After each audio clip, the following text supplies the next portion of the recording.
This episode is brought to you by Kia's first 3-row all-electric SUV, the Kia EV9, with available all-wheel drive and seating for up to 7 adults, with a 0 to 60 speed that thrills you 1 minute and available reclining lounge seats that unwind you the next. Visit kia.com/EV9 to learn more. Ask your Kia dealer for availability. No system, no matter how advanced, can compensate for all driver error and or driving conditions. Always drive safely. Listen to the 48 Hours podcast for shocking murder cases and compelling real-life dramas from one of television's most watched true crime shows. Go behind the scenes of each episode with award-winning CBS News correspondents and producers in Postmortem, a weekly deep dive. Listen to 48 Hours wherever you get your podcasts. This podcast contains mature content, explicit language, suggestive situations, and partial to full frontal nudity. Listener discretion is advised. Don't let your kids listen to this. Now, let's try it. Now let's try it. Now let's try it. No, let's try it. So let me just say right now, it's official. The Louis Pinnock Award is real. Has to be. It's real, and it's spectacular, yeah. And it's going to happen a lot in this movie. This movie is all over the place. There's a lot going on, man. I think I liked the wrong parts and hated the right parts. What does that mean? I don't know. My whole world, like, this is the one where I felt like reality just switched sides. Wow. Okay. Speaking of Louis Pinnock. This movie is so confusing on so many levels. And then for once, I decided, because I've been leaving the trivia to you guys, right?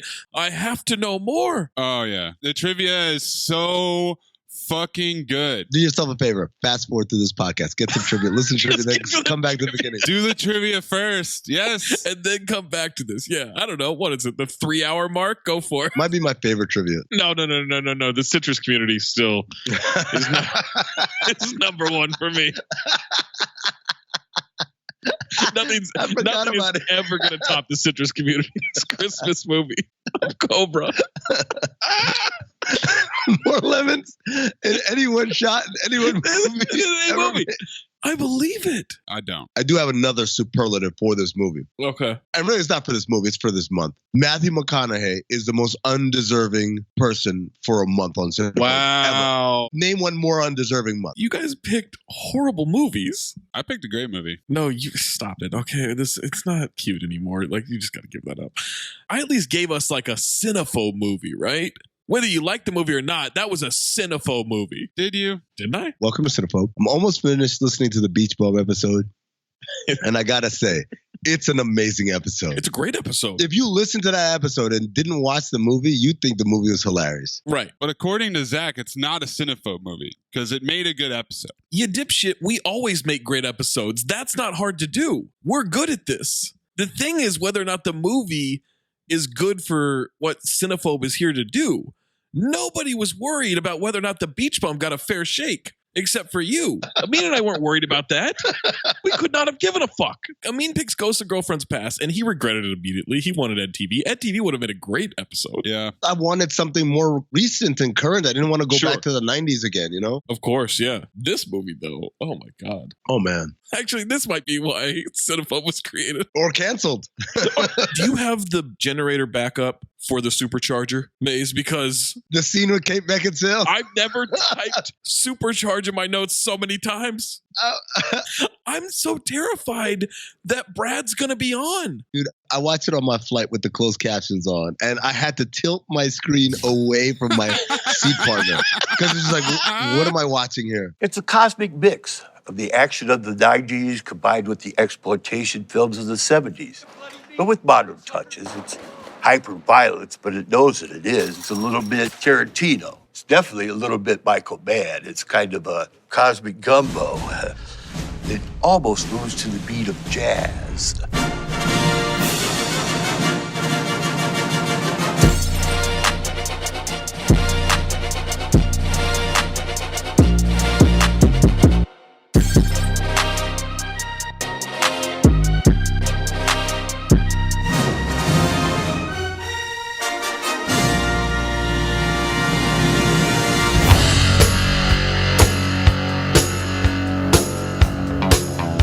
White people are genetically inferior.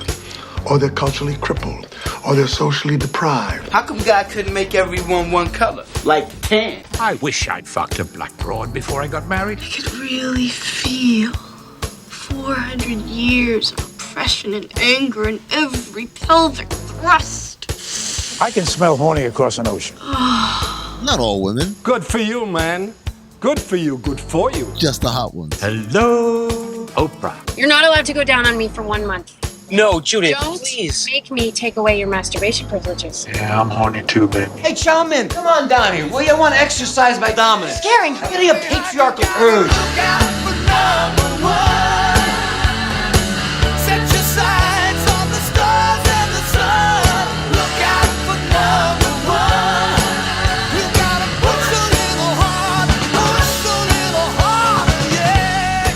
Don't mind me. Just keep doing what you're doing. We're a team. We work together. I don't know if you were paying attention. I wasn't. Please, goddammit! Just one more drink! I'll cut off your tits with a knife, you bitch! 5 whiskeys? That's breakfast on the river. Yo, you have to clip it, Maze. Clip what? A fucking tiger? What are you talking about? It's not that hard. Just chop, boom, out. Wow, Maze has a really hard job. This is going to be the worst episode we've ever done. My people don't give a ding-dong diddly about what flag fly over Hawaii. You bore me, Fury. Where is the microfilm? He's nothing but a bag of meat and flesh and tendon. Why didn't they just name him Spaghetti Lasagna? Fuck, this movie's 2 hours long? This is like the John Gruden emails of movies. Do you like ducks? Or a trench coat full of bees flying around? Like, that would scare me. Imagine bees are cool. That's a duck, man. No, I get it. Coolio. You're the devil's baby, mama. I didn't lie, Annie. I just didn't tell you certain things. Don't play no reindeer games with me. An American ninja?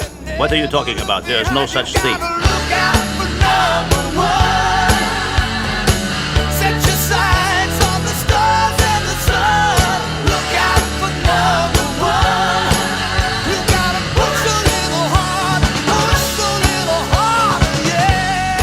You've gotten rich off of the people in this town. You bet your ass I have. And I'm going to get richer. Coughlin's Law. Go into incredibly descriptive details of the story so we all know. Oh, man. I wish I had better notes. Have you ever heard such a pail of shit? Once I get a DVD player, I'm going to watch Gala Walkers once a day. Come here and give me a squudge. You know what to do from here, Internet. All right, cool. Let me Google how to open QuickTime. Justice is blind. He's got space dementia. But it can be heard. Time to find out exactly what this ooze can do. Pull a fucking rabbit out of your dick and phobe. I'm Temecula's newest hard-on, dog. Hey, look at here. Why don't we eat us a few thousand beers and you can tell me what's buzzing in the big bad city. Coming on, yeah! Look out for number one. Set your sights on the stars and the sun. Look out for number one. You gotta push a little harder, yeah. Enough! It's not funny anymore. Fuck you, fuck you, fuck you. You're cool. And fuck you, I'm out.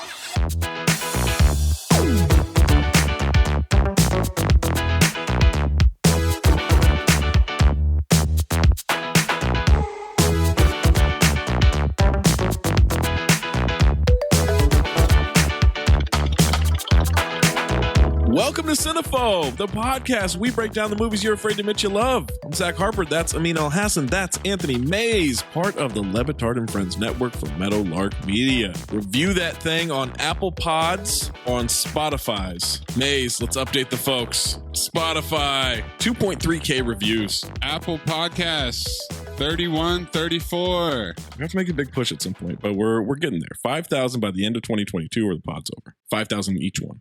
5-star review from Helen Hunt Driver. Isn't it? Body of the review. Clip it. Clip what? A fucking review? What are you talking about?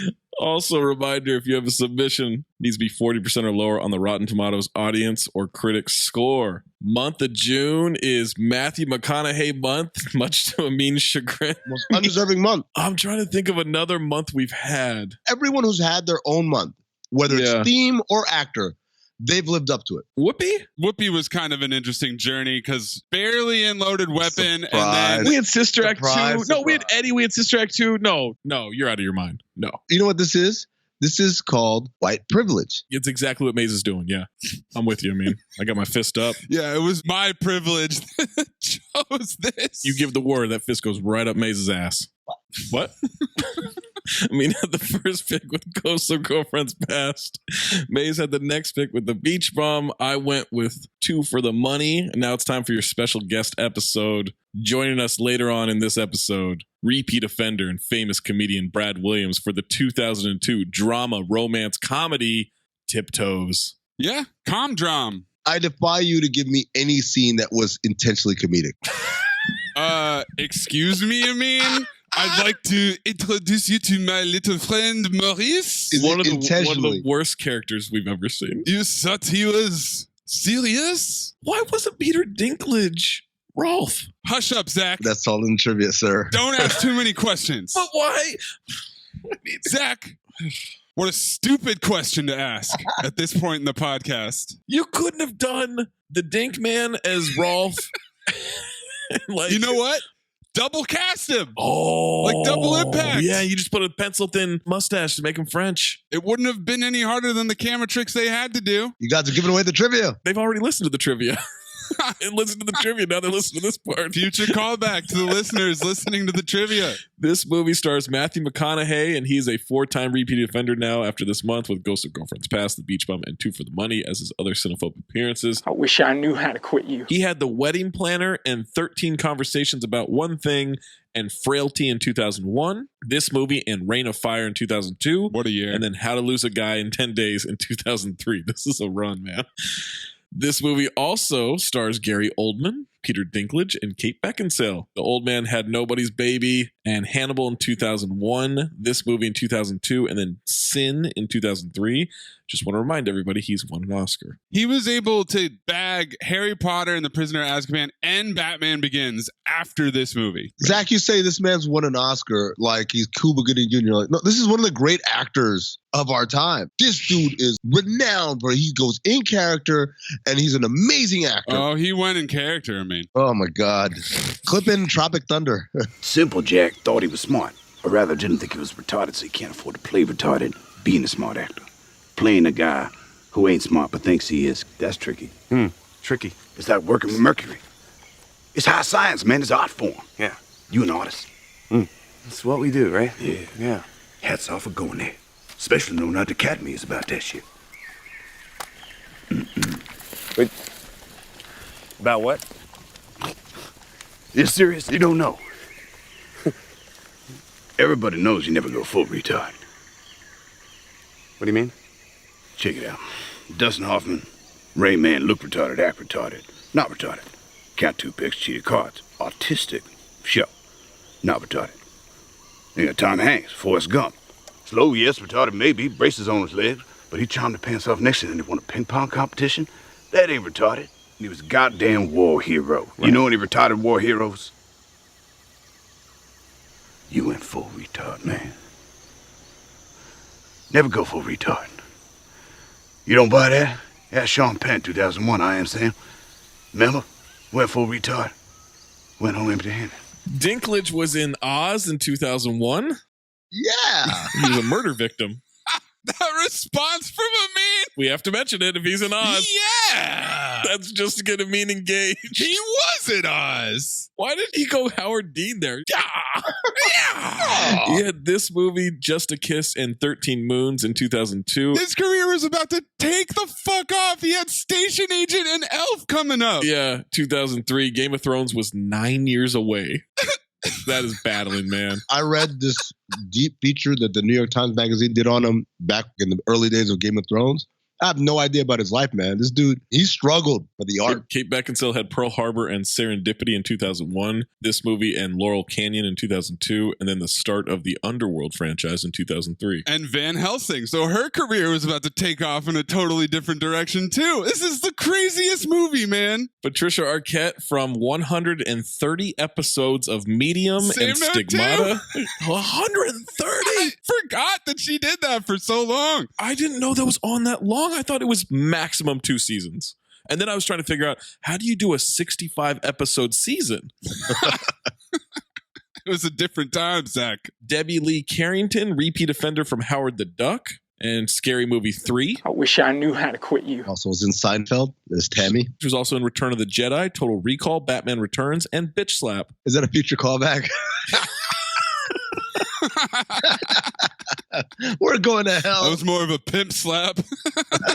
Ed Gale, repeat offender from Howard the Duck. David Allen Greer, repeat offender from Blank Man and Coffee and Kareem. Casey Barrowman, repeat offender from How High. I wish I knew how to quit you. Michael J. Anderson from Twin Peaks and Carnival. We've got Santiago Segura, repeat offender from Jack and Jill. Bridget Powers from SWAT and Filthy Talkin' Cunt Lickers 4. Oh boy. Pardon me? Her IMDb is stunning. So, she's a porn actress in real life. Sally. She's Bridget the Supercharge It. That was her porn character. What was it? What? Bridget the Supercharge It. No. Yes. I think she was on Howard Stern all the time in the 90s. Hey, so she has off. a real porn history with some amazing titles, but that was my favorite one. And then we have repeat offender Leanne Bankowski from Jack and Jill and Chewy Bravo from the Chelsea Lately. Peter McDeesey from 6 Feet Under. I recognize that guy. And then my favorite name from the credits, Luigi Francis Shorty Rossi. Tiptoes was written and directed by Matthew Bright. Hell yeah. He also directed this insane movie, Freeway. I don't know if you've seen Freeway, but my God, that's an insane movie. Freeway and Freeway 2. Also Ted Bundy from 2002. Freeway 2 is Confessions of a Trick Baby? Dude. Sounds like a road twitch. Have you seen Freeway? No, but it somehow doesn't qualify. Dude, I think it's Reese Witherspoon and Kiefer Sutherland. Yep, and it's a modern update on the tale of Little Red Riding Hood. But she is a road twitch in the movie. Clip Michelle Beadle saying road twitch. Road twitch. The road twitch. That's uncomfortable to hear. I don't even know what it means. Somehow it's worse coming from your mouth than Bubba's. I don't know how that It's works. just the delivery, guys. It's just the delivery. He also wrote Freeway, Freeway 2, and After Different Strokes, When the Laughter Stops. This movie ended his career. More on that later. That's a tease, folks, for the trivia you've already listened to. Yes. And he's a childhood best friend of composer Danny Elfman, who, of course, was also in Oingo Boingo. And Danny Elfman's brother is a cult filmmaker, which is how we ended up with Matthew Bright in the film industry. Synopsis for Tiptoes. The story of a peculiar love triangle involving two brothers. So misleading. Not what I thought it was. No. Did not see that synopsis. Watch the entire movie. Imagine my shock at the end. I had my suspicions. I did too. Much like watching Action Jackson drive the car, and I sat back and I wonder what it'd be like if he just drove into the house.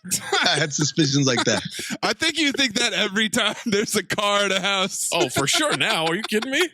Tagline. It's the little things in life that matter. Oh, man. Oh, my God. It's not often that Amin is horrified and offended. I was offended. You were offended. I didn't know you could get offended. Jeez. I care about you. Don't finish that. Don't finish that bit. I could not find budget information. I could not find box office information. Nothing. Scrubbed from the internet. Before we jump to this movie and you listen to the rest of this podcast, Tiptoes is available on Amazon Prime. It sure is, which makes it even more confusing. All of the factors, right? Like no budget information.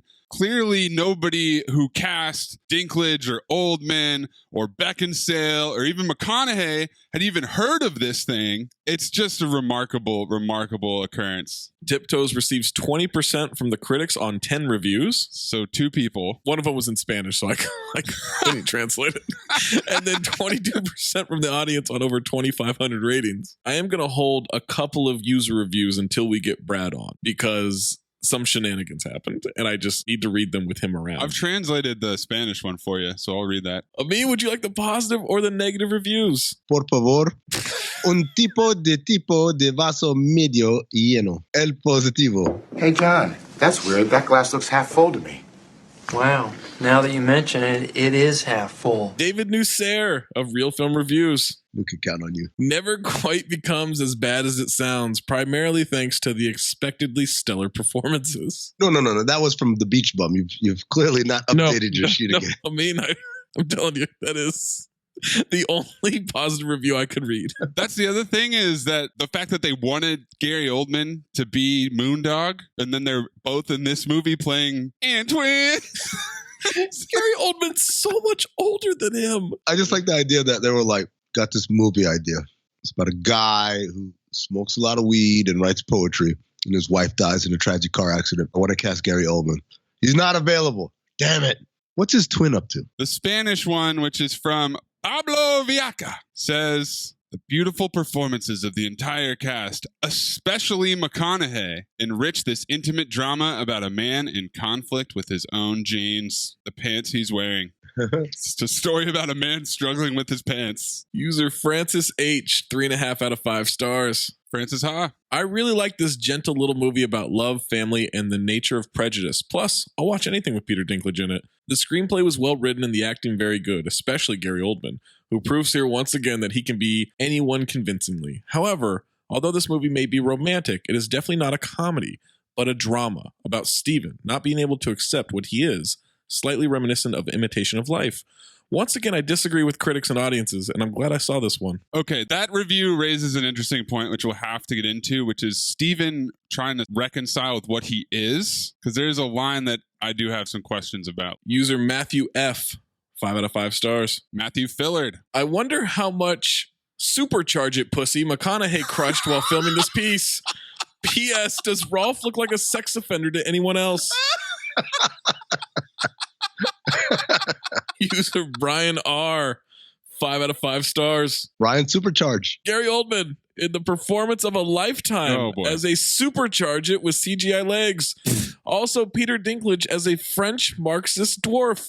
There's also way more sex between little people and regular sized people than in any other movie ever made, probably. Also, a dwarf slut knocks a Lebanese security guard out with a boombox.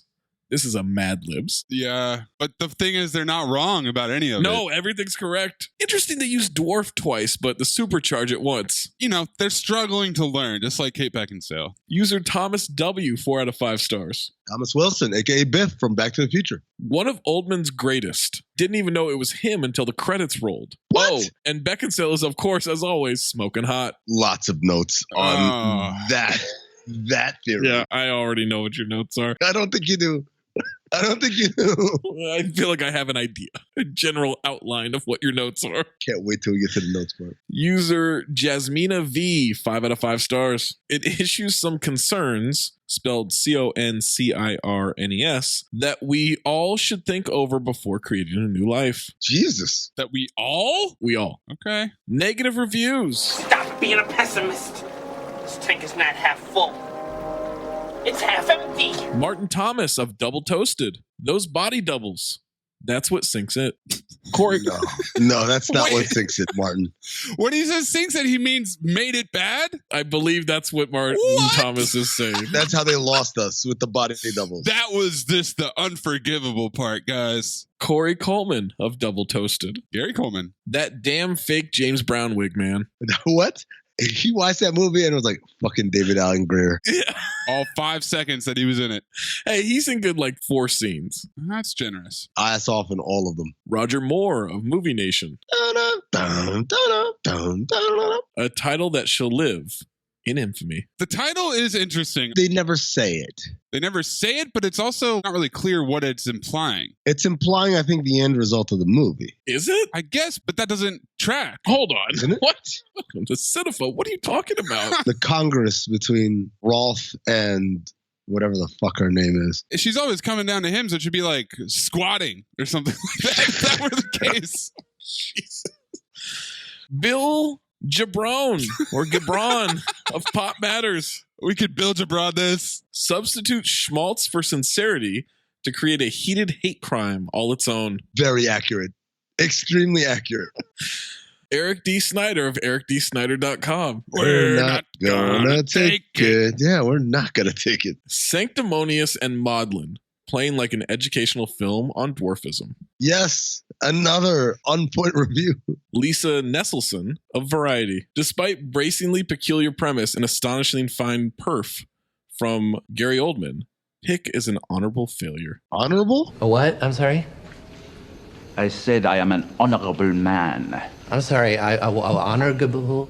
Honorable. Honorable. Honorable. I don't know what you're saying. Honorable. Honorable. I think you're trying to say honorable. Shut up! User Amanda B, 1 out of 5 stars. Amanda B, 1 out of 5 stars. Gary Oldman was impressive, but this was not the comedy I expected given the casting, premise, and previews. Previews? Look, I watched the trailer.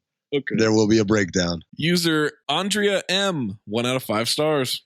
I hoped this was going to be a cute and funny movie. Instead, it's full of swearing and unfunny jokes. I only got through about half of it. Yeah, the swearing really put me off as well, Andrea. I get it. Where were these jokes that you speak of? There's parts where they all laugh, but there's not really a lot of jokes. Dude, I don't know. Patricia Arquette and Peter Dinklage are in their own movie. That was funny to me. It's an entirely different movie. Entirely different. User Matthew L, half star out of 5. Matthew McConaughey. All right. Quote, I'm a dwarf, unquote. Oscar-winning Matthew McConaughey. This whole movie feels like a big joke. I was patiently waiting for punchline. Gary Oldman as a dwarf was so unconvincing, it's insulting. Well, there you go. There's the line I was talking about. I didn't get that. User Steve D, 2 out of 5 stars. Surprisingly serious and emotionally hollow. Whatever they were trying to do, it failed. Accurate. We have Jeff B, 2 out of 5 stars. Just go ahead and do it. Not a bad story, but I just didn't find it interesting or intriguing. There also wasn't much of a connection going on between the triangle. The film was also rather uneven and wanting. I guess if you're interested in small people issues, this is the movie for you. Otherwise, not much going on. Wait, connection going on with the triangle? Is that talking about Amin trying to play the triangle? The one that was on the patio? In the past? Oh, there's one in the movie. Giant fucking triangle. Yeah, there's one on the porch there. And then 2 more. User James G, 1 out of 5 stars. Jimmy G. Trade him. James Gandolfini. How is this movie made? I mean, honestly. Also, why cast Oldman when there are plenty of little people who could have filled the role? It's interesting how offensive the entire movie is. I assume this was something like The Producers in real life. It's interesting how offensive it is a great point. Last one. Nicolas K, half star out of 5. Nicolas Cage. So bad, this is why 0-star reviews should be put on Rotten Tomatoes. And now for something completely different. What's that movie that Jerry Lewis did that is still yet to be released? Jerry Lewis has an unreleased super racist movie? Yes, Jerry Lewis, the lady, that guy, he's got a movie that is so offensive that it is in a vault somewhere. No one has seen it. The Day the Clown Cried. That's the one. The Day the Clown Cried. And I think, if I recall off the top of my head, the whole premise is that he's a clown, but he's in the Holocaust. Oh. What? Yep, that sounds like Cinephobe material right there. What? Like in full makeup? Or that's his profession? Well, I don't know because no one has seen this movie because it's the most offensive movie ever. But I think Tiptoes really, it's up there. It tiptoed the line? It tiptoed the line. Look at Anthony with the jokes. There were so many times I audibly gasped during this movie. There were times that as a dwarf watching this, I was just like, that's not what it is. No. Well, thank God, Brad, because I have a lot of questions throughout this movie that I do not feel like they covered at all. If anything, they opened up way more questions than what I thought it to be. Yes. I will answer the questions, and I can almost guarantee you almost every question you're going to ask me is going to be like, does this happen? And I'll be like, no, it does not. I don't know how they got that information. And with so many little people on set, no one raised their hand and was like, no. To be clear, Brad, you are not right now in physical pain then. No, I'm not right now in physical. Well, but that's because you've had the hormone injection. Sure. Yeah, that's what that is. Or you're just on morphine? I got the least potent dosage of HGH. That's what I got. Now, don't get me wrong. There are little people that have back pain. First of all, I don't know what type of dwarf Gary Oldman is supposed to be. First question I have is, what is happening with Gary Oldman? Okay? I am so confused. The last time I was on the show and we just watched Leprechaun in the Hood, I watched the movie. I wrote a few notes down on my phone, and then I just got on the podcast. This time, at minute 3, I'm like, hold on. Yep. And I had to go and do a deep dive into some logistics of this film before I even watched it. Had to be done. Because the first thing that popped in my head, the first note I have on my phone is Gary Oldman on his knees? He's a hunchback in this movie, right? I just realized that at like the end of the movie. What? There's a lot going on. What were you looking at? I was distracted by so many other things. He's not a dwarf. He's some sort of Hills Have Eyes hybrid. I don't know what this is. He's got a hunchback. And then I did a deep dive into like how he prepared for the film. And the answer, yes, he is on his knees, just walking on his knees. And then they pinned his arms back. With a harness. With a harness to give the illusion that his arms are smaller. But really, you just see his shoulders like he's constantly doing the morning stretch.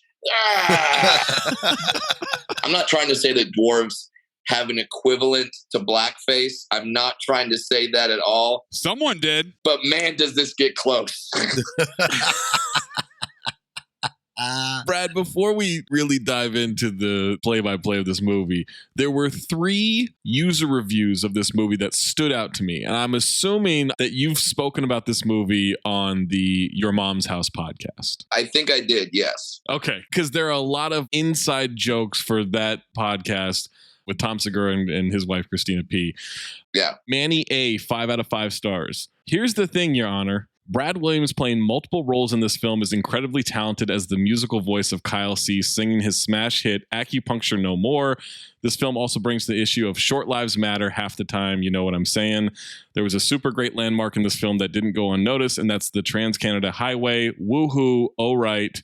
Definitely recommend this to all my mommies with their jeans pulled up way high over the shortest person on screen. Here's the thing. I had yet to see the movie. I believe that they informed me that it existed. And I'm just like, what? But this is the first time I actually watched the movie. And everything I had in my head of, it can't be that bad. Oh, yeah. Oh, it is that bad. Do you agree with Joe M., who gave it 5 out of 5 stars, who says this shouldn't have a 20% audience score. It deserves 100%. This is right up there with the movie The Room. And, oh, hi, Mark. I think the intent of this film was, let's tell a heartwarming story. But, man, swing and a miss. One more, and we already read this one. It's not a Your Mom's House reviewer, but someone did say there's also way more sex between little people and regular sized people than in any other movie ever made, probably. Can you confirm that based on your knowledge? I have a tally going on in my room, as we all know. I just figured it was tattooed on you at this point, just a check mark each time. There's a cork board. And yeah. Yeah, this does. This is, okay. I think my favorite of those interactions has got to be the cameo from David Alan Grier. Yeah.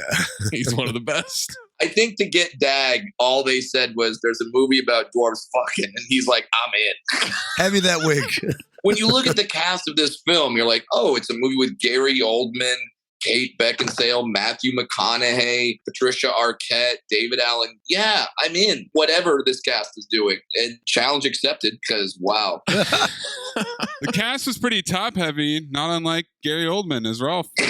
Watch the trailer for this movie. And because every trailer up until like 2007 had a narrator, Carol and Steven's life together was perfect. There's one small problem. And then they cut to Rolf. Hi, I'm Rolf. I'm his brother. That can tear them apart. And then they have the line where she says, I think you should have told me that every person in your family was a supercharger. Or bring them together. When the going gets rough, it's not only the size of your heart that counts. And a walk down the aisle is just the beginning.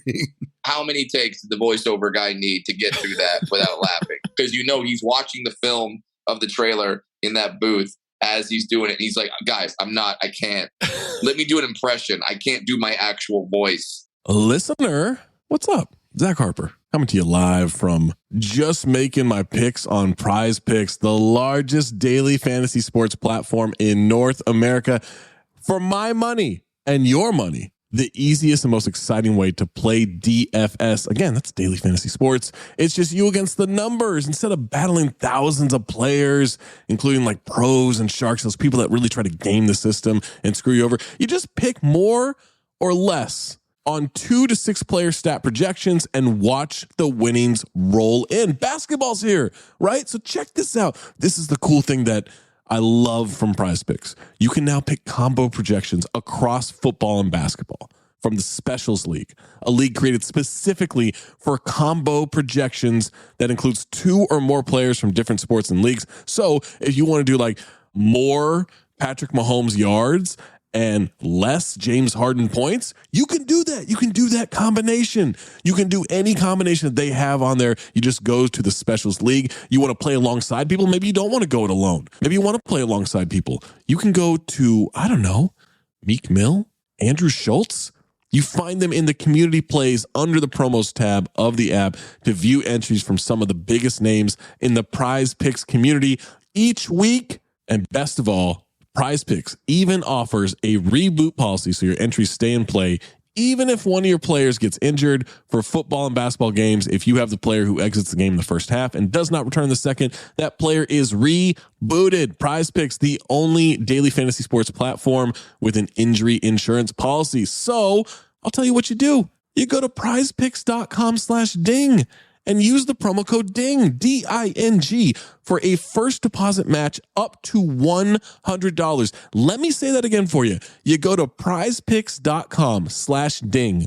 You use the code DING, D-I-N-G, for a first deposit match up to $100 from our friends at Prize Picks. Prize Picks, daily fantasy sports made easy. Amin, what is your first note? Given that I saw the trailer, Kate Beckinsale, zero cheeks. There it is. We knew that was off the top. Honestly, far earlier. I had that estimated a little bit later. Yeah, I had it about an hour in. They hammer it home several times during the movie. They hammer it home several times, or you just they do looked at her do body several times. I'm supposed to look away from the screen? Well, Rolf is ogling her throughout this movie, but I couldn't tell if that was a Rolf decision or just a Gary Oldman That's thing. Gary Oldman. Okay, I figured that was what that was. Is he ogling her? Because he also has terrible vision. Oh my God. Why the glasses? Why the glasses on top of everything else? Why? And the fake nose. Brad, there was another reviewer that said that he looks like a sex offender in this movie. Yeah, accurate. He's definitely poked things with that cane that he shouldn't have poked. Mace, what was your first note? Easy Rider. Mine was, wait a second.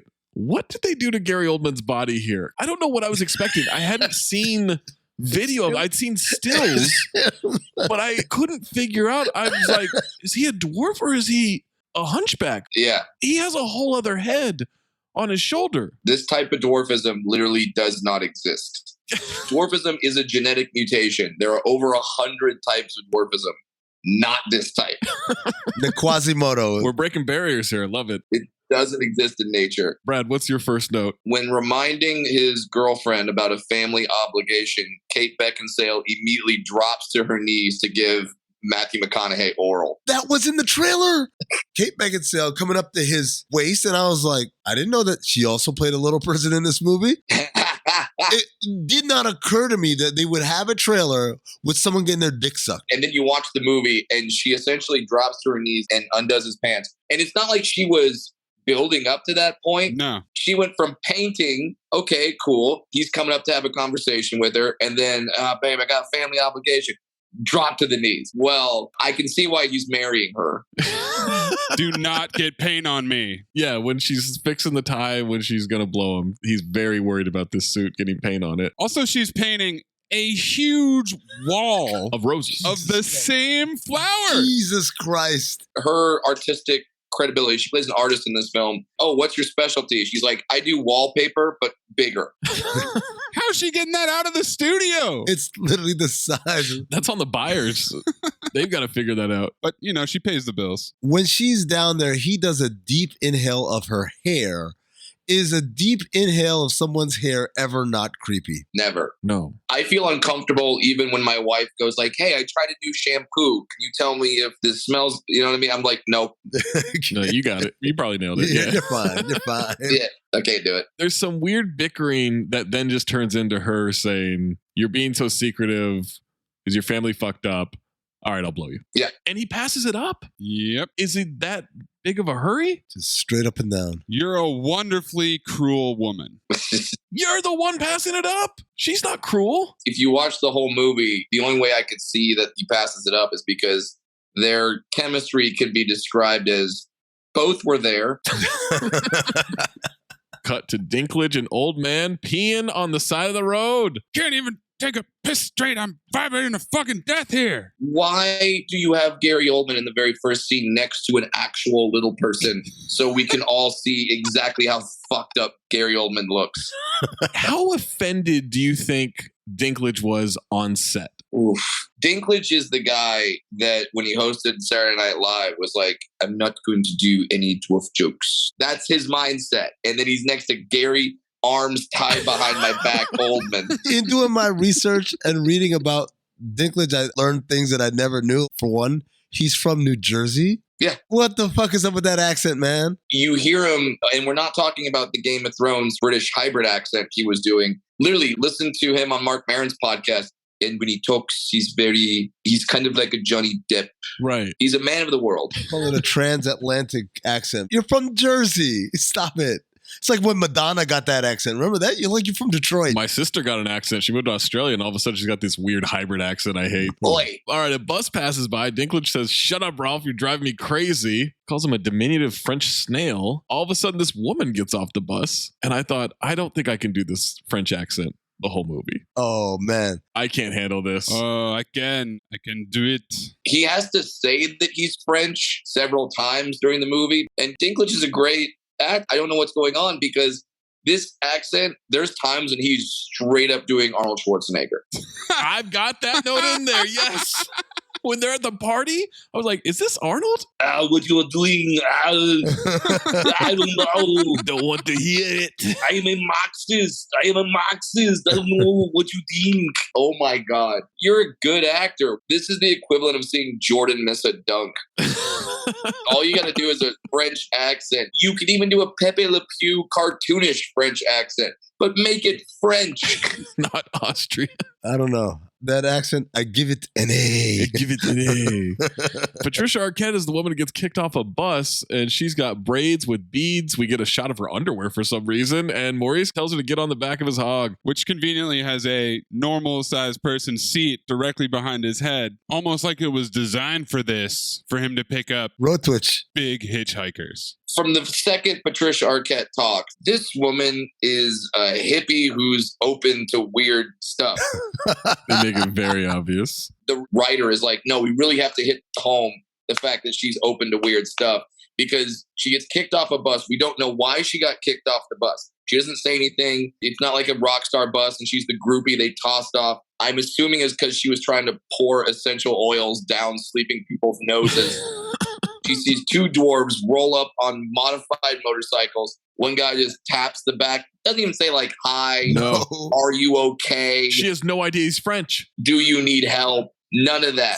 It's like, get the fuck on. Get on, bitch. And then she's like, well, yeah, that's what you do. Cut to Matthew McConaughey walking into an awards show of some sort of a hotel. No, it's the Little People's Defense League convention. Gala banquet, baby. And David Alan Grier with the most amazing wig is on stage with the band. There's that moment where he walks up to the stage and he's completely doubled over and he talks into the mic before he picks it up. He's got stats. I have known so many little people professionally, but what I didn't know is there are over 100,000 little people in North America alone.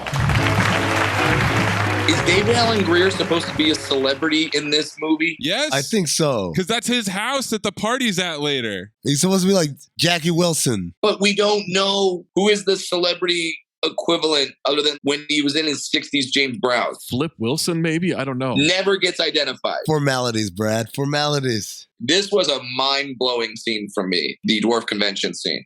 Because I know so many people in this movie. Wow. So many people. Because these conventions are real. They're not the dwarf anti-defense, whatever the hell.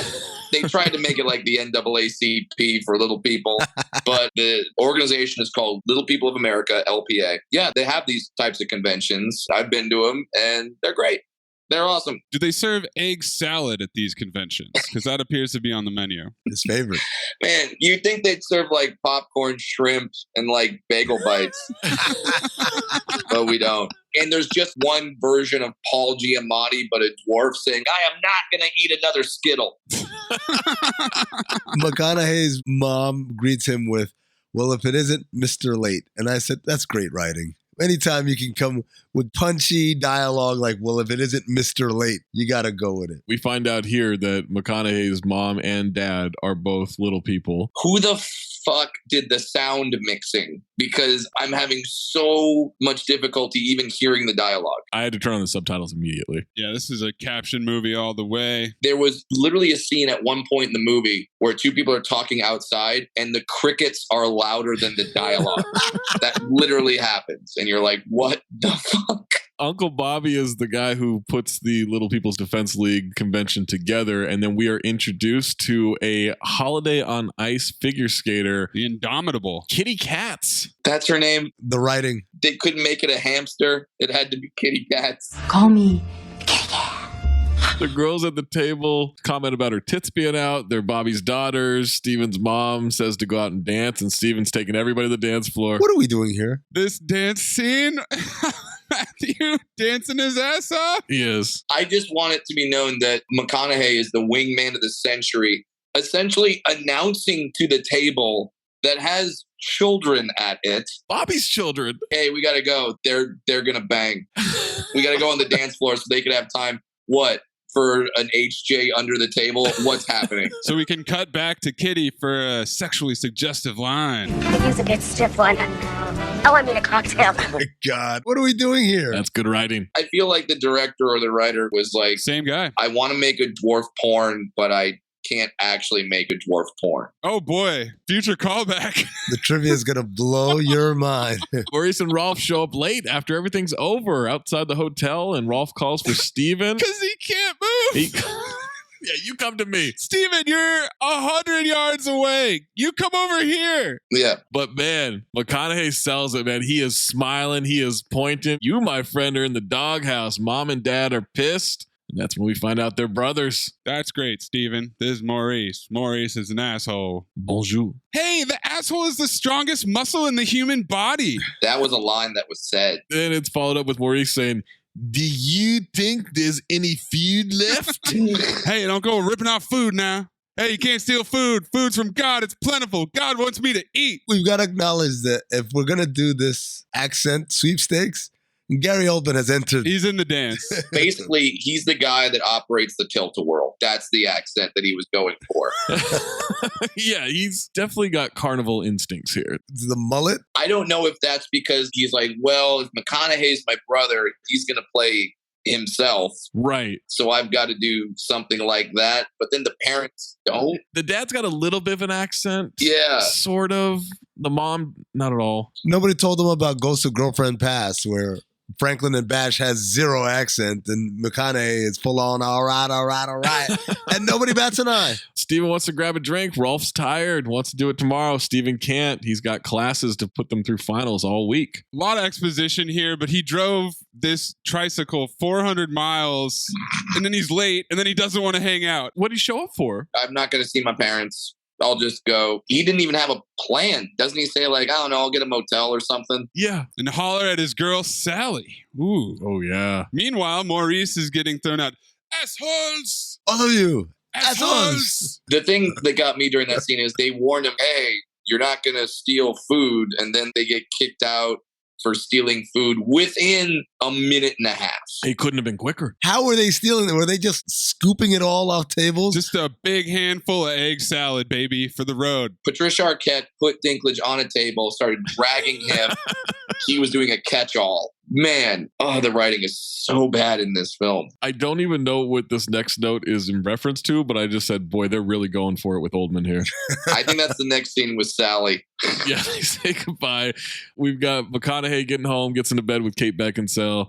I wrote he cuddles like he's a mean. Gratuitous month is back. His or hers? His. It's all about getting McConaughey shirtless, baby. Man, his pecs are popping. Just a ridiculous amount of titty going on there for him. She doesn't want them keeping secrets. He says it's too late to start obsessing. Asks her to let it go. She can't. You're playing me. I know it. I just can't figure out why. Then, in the middle of the night, she brings up their future, what they're going to do, where they're going to live. Can we talk about this later? No, we need to talk, Steven. Right now? And then he begrudgingly wakes up. Carol, better not be an all-night marathon or I'm going to kill you. She thinks she's pregnant. And he looks scared shitless. McConaughey, ass off. To McConaughey's credit, one of the reasons why his accent must be so weird is because he had so much scenery in his mouth from chewing it. McConaughey acts his ass off in this movie. And also, let me be insanely clear about this scene, okay? It comes to be a plot point later that McConaughey is very concerned that his child might be a dwarf because science.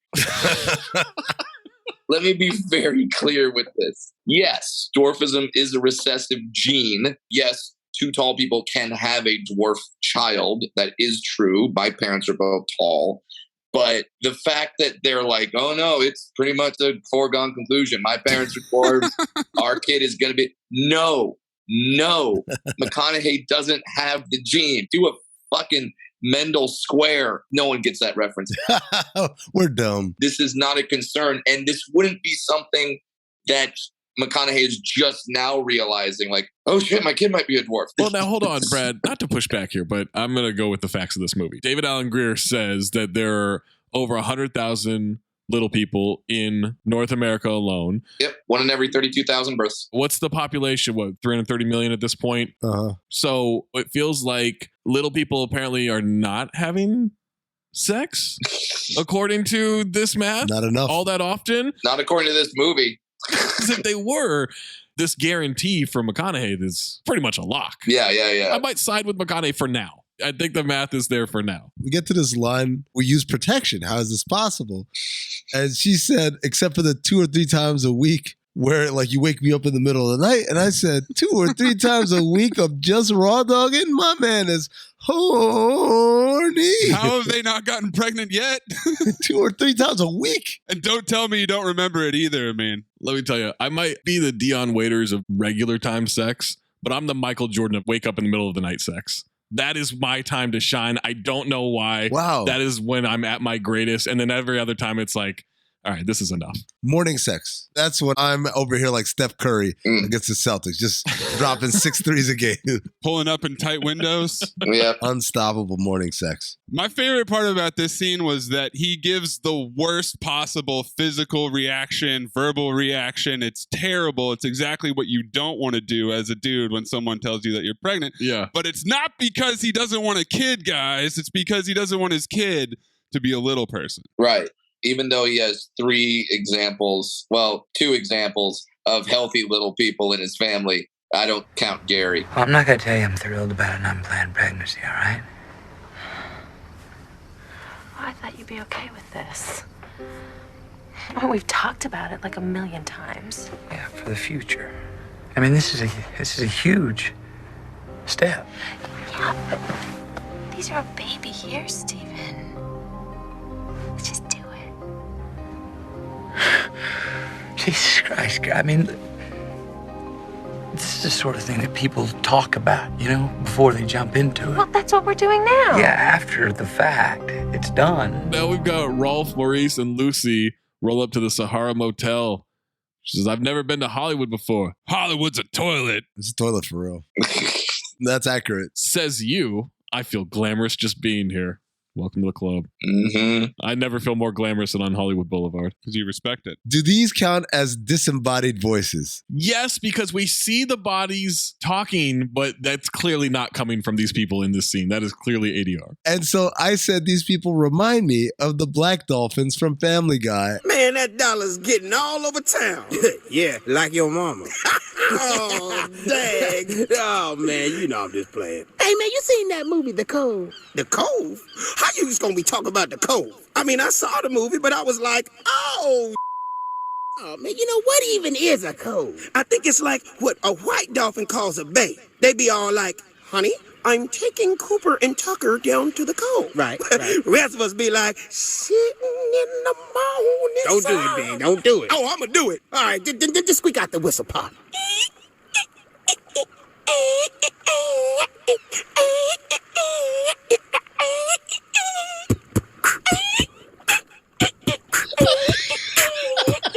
That's phenomenal.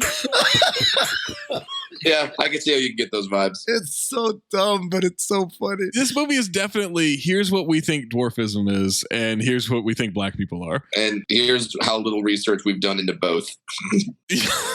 So they go to get a room, and immediately the office clerk thinks that she's a prostitute. Because there's a big sign that says no prostitutes, and he indicates it. There's also somebody passed out on the couch in the lobby, so we just got lots of set dressing at this Hollywood motel. We got the most Hollywood hotel. The guy that's running it, he's also in the accent contest. Yes. I don't know what he's doing or where he's supposed to be from. They said Eastern European, and he was like, yeah, I do my own version of that. This dude got a voice going too. Is this movie gonna break the record for voices? Was my note.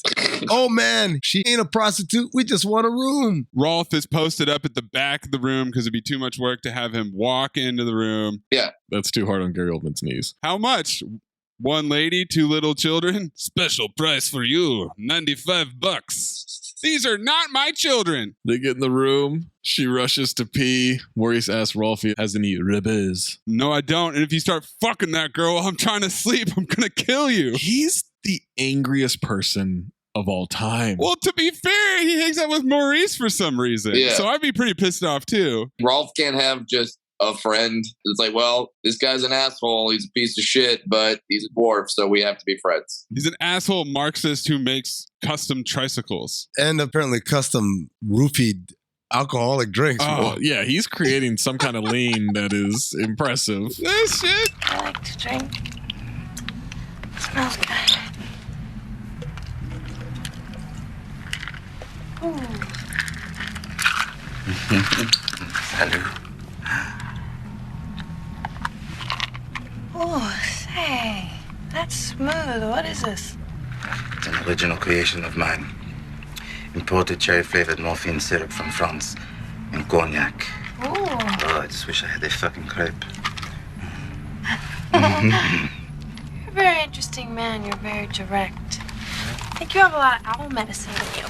Why would it be imported from France? Because he's French. Why can't it just be cough syrup? Because he's had it back home. I like to drink. Zach, he's French. I don't know if they mentioned this enough in the movie. He also wishes he just had a fucking crepe. With the hammer home once again. Hey, I don't think we've made it clear. Yes. And then she says, I think you have a lot of owl medicine. What the fuck is owl medicine? I thought of Charlie from Always Sunny. Bird law.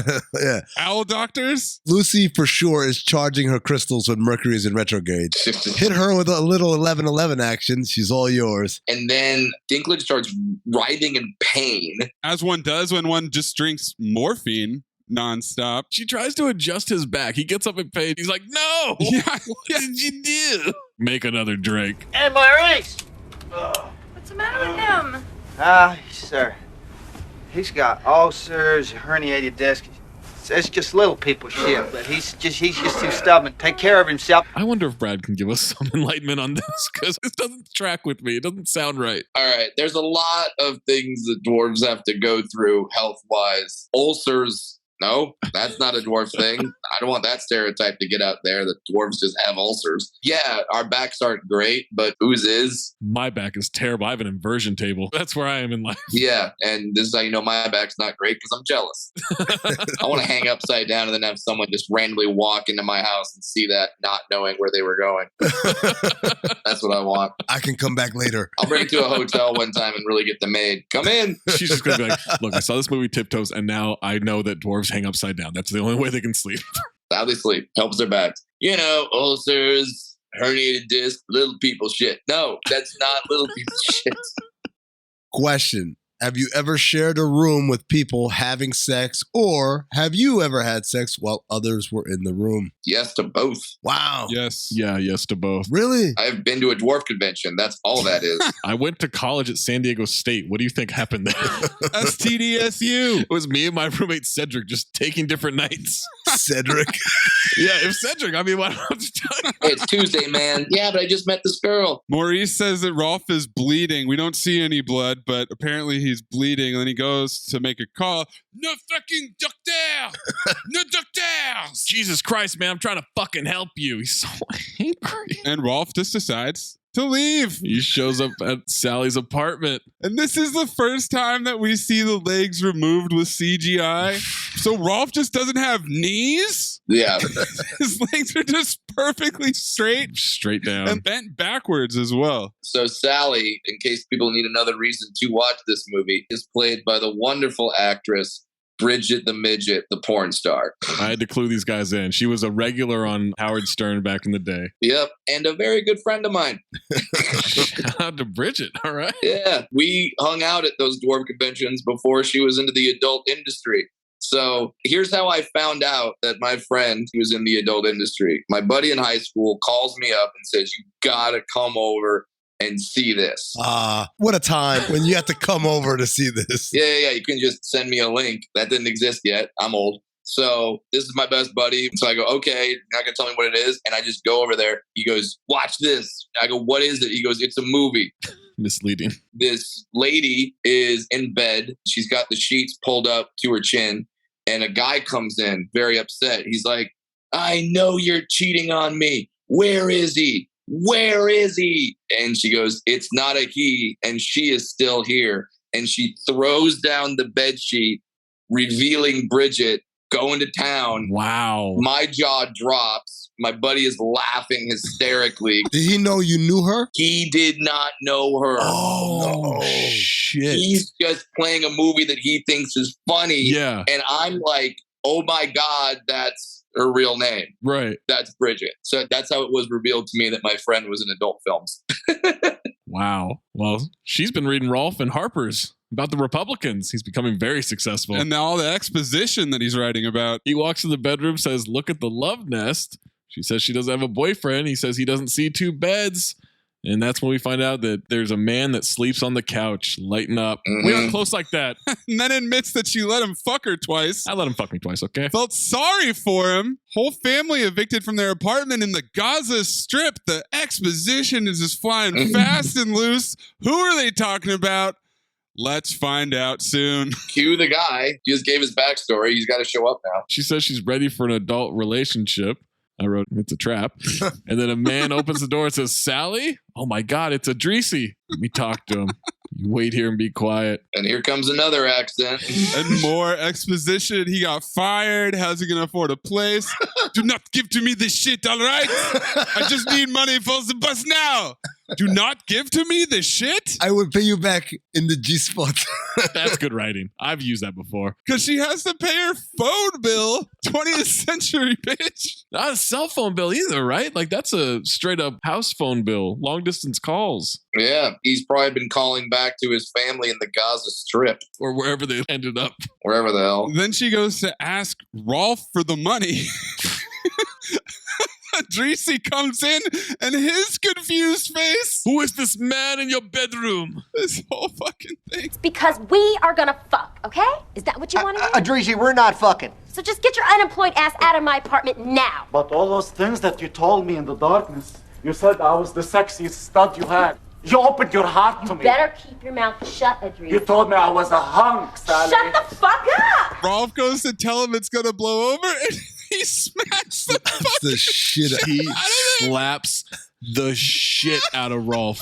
In a while, man, this ain't gonna seem like such a big deal. Don't, Rolf. You bitch, Sally!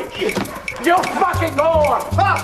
You've lost nothing left, Sally! Don't! No, you get out of my way now! I was impressed when the fight scene starts. This guy is I'll say 5'9", 5'10". It's tough to get the heights, but there's a struggle with Gary Oldman, who's got a cane and no legs because he's on his knees. He's got the leverage, right? Of course there's a struggle. There's a struggle. I'm all for, okay, let's show it. He's not a complete, but you showed him as decrepit this entire time, and all of a sudden he's putting up a fight. When Idrisi shows up, he's like, let me talk to him. I was like, what are you going to do? You can't move.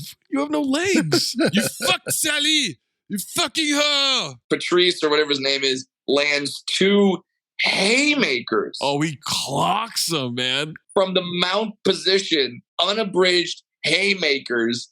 And then when he gets up, Gary has no marks on him whatsoever. None. At all. Not till later. Yeah, and it's broken up because Sally comes out with a boombox. Why does she have a boombox? And just hits him in the head like she's a wrestler with a steel chair. Good God almighty, that's a steel boombox. Rolf is about to leave and she says, "You're not going to tell the cops?" You know what, Sally? Why don't you tell the cops? Cut to Kate with a pregnancy test that she has already peed on, resting on top of her cup of coffee. Yeah, I don't know what that's about. Part of waking up. Is pee in your cup? She's reading the instruction. 2 visible lines are the sign of being knocked up. Ah, she said it. If your pregnancy test says the words knocked up, maybe you don't trust that No, pregnancy. you got the right one. That's what I know. It was either that test or the one that if you're pregnant, it has Maury Povich going, "You are the father." Those were her 2 options. Cut to Steven giving a firefighter's test to a guy named Chuck, and he is hazing and roasting the fuck out of this guy. And he's turned being a fireman into being a football coach. Yep. Come on, fat boy, didn't I tell you to lose some of that blubber 4 months ago? Yes, I did, and you have not. This is where I have the note, holy shit, is McConaughey acting his ass off. He is. I think we can lock it in right now. So he stops him. He's like, "Get your ass up the hill. Your execution is piss poor. Fires are still burning. Not only are you slow, but you suck at it." And that's when a woman stops him. She's like, "What the fuck are you doing?" Chill the fuck out, man. You're being a total asshole. A woman with her ass firmly on. Yes.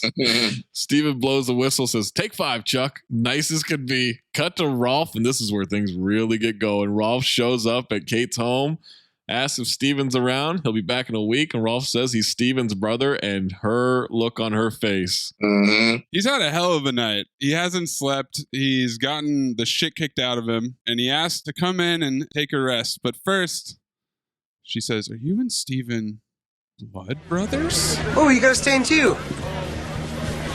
We're blood brothers. Shut the fuck up. You could say that. We're twins. Ah, he said it. And twins. Parties that never end, dogs that love cats, and twins. They don't have to be twins. They could just be brothers. Oldman looks so much older than him. Yes, he's 10 years older than him in real life. She says, "We've been living together since last May. We're getting married. He didn't mention anything. Maybe he wanted to be a surprise." And she says, "Listen, are your parents, little?" "Yeah, Steven's a big guy in the family." Then he asks if he can sit down, and he falls asleep immediately when he hits the couch. In 2 seconds, Gary Oldman falls asleep faster than any human being who has ever existed. Oh my God. He plops down and his legs finally have knees and they're dangling there like Draymond resting his legs on Jaylen Brown. I wondered if they were going to be like another sign of dwarfism. They just fall asleep constantly, like just narcoleptic. Yeah, we all have narcolepsy, apparently. It's the big heads. We get them tilted at a different angle. It cuts off the blood. Go to sleep, just like that. She puts a blanket over his fake legs, and then I wrote, "Here comes a mean cheeks comment if it hasn't already happened." It already had. I didn't want to stop the momentum, but when she opened the door for him, disturbingly 0 cheeks on Beckinsale. Disturbingly? It was shocking. That's where I had my first. Amin's going to say 0 cheeks. Shocking how cheekless she is. Michael Cheekless. Then the other thing was that the music is so condescending with the slightly sad piano as we're going through this exposition. A lot of wistful music. I was so upset at this point. I would like to see the first draft of the script because in this scene, within 15 seconds, it's revealed family, pregnant, is just piled on. For a man who just claims to be his brother. Yeah. And she says, "I got to go out for a couple hours. You just stay here. Just stay in my house. I want to talk to you when I come back." Man I just met. Cut to Maurice, wakes up with crystals all over his body and face. I knew it. Lucy's watching TV. She's in a denim cut-off one piece with an even shorter skirt, her tits and panties poking out, and Maurice feels like death. Housekeeper bangs on the door. "Please move along. We're making a love nest in here. It's 3:00 and I want to go home." "Go away. We are eating each other." He just woke up from being passed out, drunk with crystals, and immediately with the sex jokes. The maid has a voice too. Just throwing that out there. I don't know if someone told her, like, "Okay, so you look Latin, so you have to do a voice. You're a housekeeper. Like she went and did the line like, wait, hold on, cut. You're a housekeeper. Yeah. You know, give us a little. Let's come correctly here. Office hotel manager walks up with capri pants, some kind of animal printed button-up shirt, and it is completely open. Yeah. He's at work. He's doing a lot. As an authority figure. Patricia is so ass off, she's just staring off into space and putting one of the crystals on her lips. Maurice grabs a gun from under the pillow. That escalated quickly. And the motel guy threatens to count caps. You go away. You called me a prostitute last night. I heard what you said. He said it right to your face. Of course you heard him. I'm calling you a prostitute. Punches the shit out of him. Faster than Cat Williams could slap a Uber driver. I couldn't tell, but it looked like she was stabbing him with one of the crystals. That's what I thought too. I thought it was her shoe. Oh, because she walks back in with her shoe in her hand. Yeah. I've overslept the checkout time. Sure. I've done that before. And you go like, sorry, I'm getting my stuff together. I'll get out of here. She went right to murder. I've had enough of peace, love, and understanding. To be fair, Brad, when you've overslept the checkout time, were you called a prostitute the night before? No. I've been called worse. Then they go to collect their things and run out of there so that they don't get arrested. And Maurice is, of course, turned on by this. Why are Maurice and Patricia Arquette, are they the comic relief? They're the Rosencrantz and Guildenstern of this lovely tale. What are they doing in the movie? That's my thing. What are they doing? They offer nothing. Their characters offer nothing. I would say they're disrupting the movie, but I don't know what this movie would be without them. So they might be helping. Very true. I love whatever movie they're in, though. Oh, they're in a great movie. Give me that spin-off. Lucy and Maurice hits the road. Cut to Steven doing some firefighter classes, and Kate just showed up. Carol is wearing a striped beanie. Everybody pay attention to this. More on this later. Yep. I know from the trivia, but I just said, what the fuck is this hat? That was my only note. My hat! She tells him your brother dropped by this morning. I think you're gonna let me know that everyone in your family's a midget. Well, they're not midgets, Carol. They're dwarfs. Whatever. It suddenly occurred to me that it's a genetic thing, right? Yeah, it's a genetic thing. Okay, so just tell me. If you and I have a kid together, is it gonna be a midget? Carol, don't say midget, say dwarf. Look, just answer the goddamn question, Steven. It's possible. It's definitely possible. Oh, Jesus Christ. She just keeps saying it over and over. He's like, please don't say that. She doesn't care at this point. I really don't care about that stuff. And I said, that's mighty white of you. Yeah. And then he goes back to talk to his class and everyone's just... What do those people think is going on? Jesus Christ. They're 2 feet away as this woman is just yelling. They're also hours away out in the fucking Inland Empire somewhere Right. where they're doing this training. Yeah, because Steven was gone for a week. A week. That's what was said in the previous scene. And she's just like, yeah, I'll just go down the street to the local high school where they're doing this firefighter training. This is where I noticed that she has stencil tattoos that look like they were drawn on in NBA 2K. Yeah. The arm tattoo is really obnoxious. She's also got a tramp stamp. Yes. It was madness. She wants to know if he wants to be in a relationship with her. He's wondering where that came from. There's an argument about threatening to break up. Says motherhood has become quite an obsession. Yeah. Yeah, well, she just found out she's pregnant, so... Right. It's quite the obsession. I don't know about you guys, but when my wife told me that she was pregnant, she told me, and then we didn't talk about it for the next 3 months. For another 9 months. Well, why would you? Yeah, I mean, it's 9 months of pregnancy, right? Like, you don't need to talk about it for a while. It's a world away. It's why. Shut the fuck up. You're always talking about being a mother. Do it in the 3rd trimester. That's just what you say to her. Thanks, two gods. She doesn't care about any of that stuff. He's got to get back to work. Cut to the park, and Lucy and Maurice are on a blanket kissing in front of children. Furiously. Just fucking in front of children. Can't believe I didn't see it. What a treasure you are. He wants to know where she comes from. Well, my body's originally from New York, but I've been commuting for the last 3 years in Phoenix. Phoenix. Tell me about Phoenix. Well, my ex-old man, Jerome, he used to whittle wood jewelry. See, he whittled all this for me. He even whittled me a wedding ring. See the splinter? Then he turned really evil. There's a truck driver, and those guys are all on crank, and there's this, transsexual prostitutes. Anyway, he flipped out and thought I was an alien walking. This is the greatest backstory ever, dude. Like, give me the spinoff. What has she been through? Is Lucy actually Amin? New York and Phoenix. And I like to drink too. And he likes whittled wood jewelry. He does. He will not stop talking about it. And Amin is not against having sex with a dwarf who picks him up on the side of the road. He prefers it. He really does. Also, shout out 11/11 to Truck Month, as she mentions that her ex was a truck driver. All those guys are on crank. And then that causes him to just want to fuck her. Sure. Because he just immediately goes to it and they start rolling and they are maybe 20 feet from children. Cut to Rolf, angry as fuck on the phone. I'm not being snide. Okay, I'm a bastard. I'm a motherfucker. I'm a dick too. I'm a fuckwad. I'm a fucking fart. I'm a fart. Maze, this is where I asked you to remix this to I'm a bitch, I'm a lover. Just chop, remix. Just, you'll do it. You'll figure it out. I'm a bitch, I'm a mother, I'm a child, I'm a mother, I'm a sinner, I'm a saint. I do not feel ashamed. I'm your hell, I'm your dream. I'm nothing in between. You know you wouldn't want it any other way. He notices Kate got back to her place. He's going to hang up. Sally already did. Sorry, that was a girl who tried to have me killed this morning. She goes, oh, wow, I guess you have a good reason to be cross with her. This morning. So that means that Kate Beckinsale, the Rolf character, got there. She said, okay, you're here. I got to go. I'm going to leave a stranger in my house. Drove really far away to the place where Matthew McConaughey is supposed to be there for a week. Got there, had a 5-second interaction with him, then drove the 4 hours back. And the lighting outside still looks like it's 11 a.m.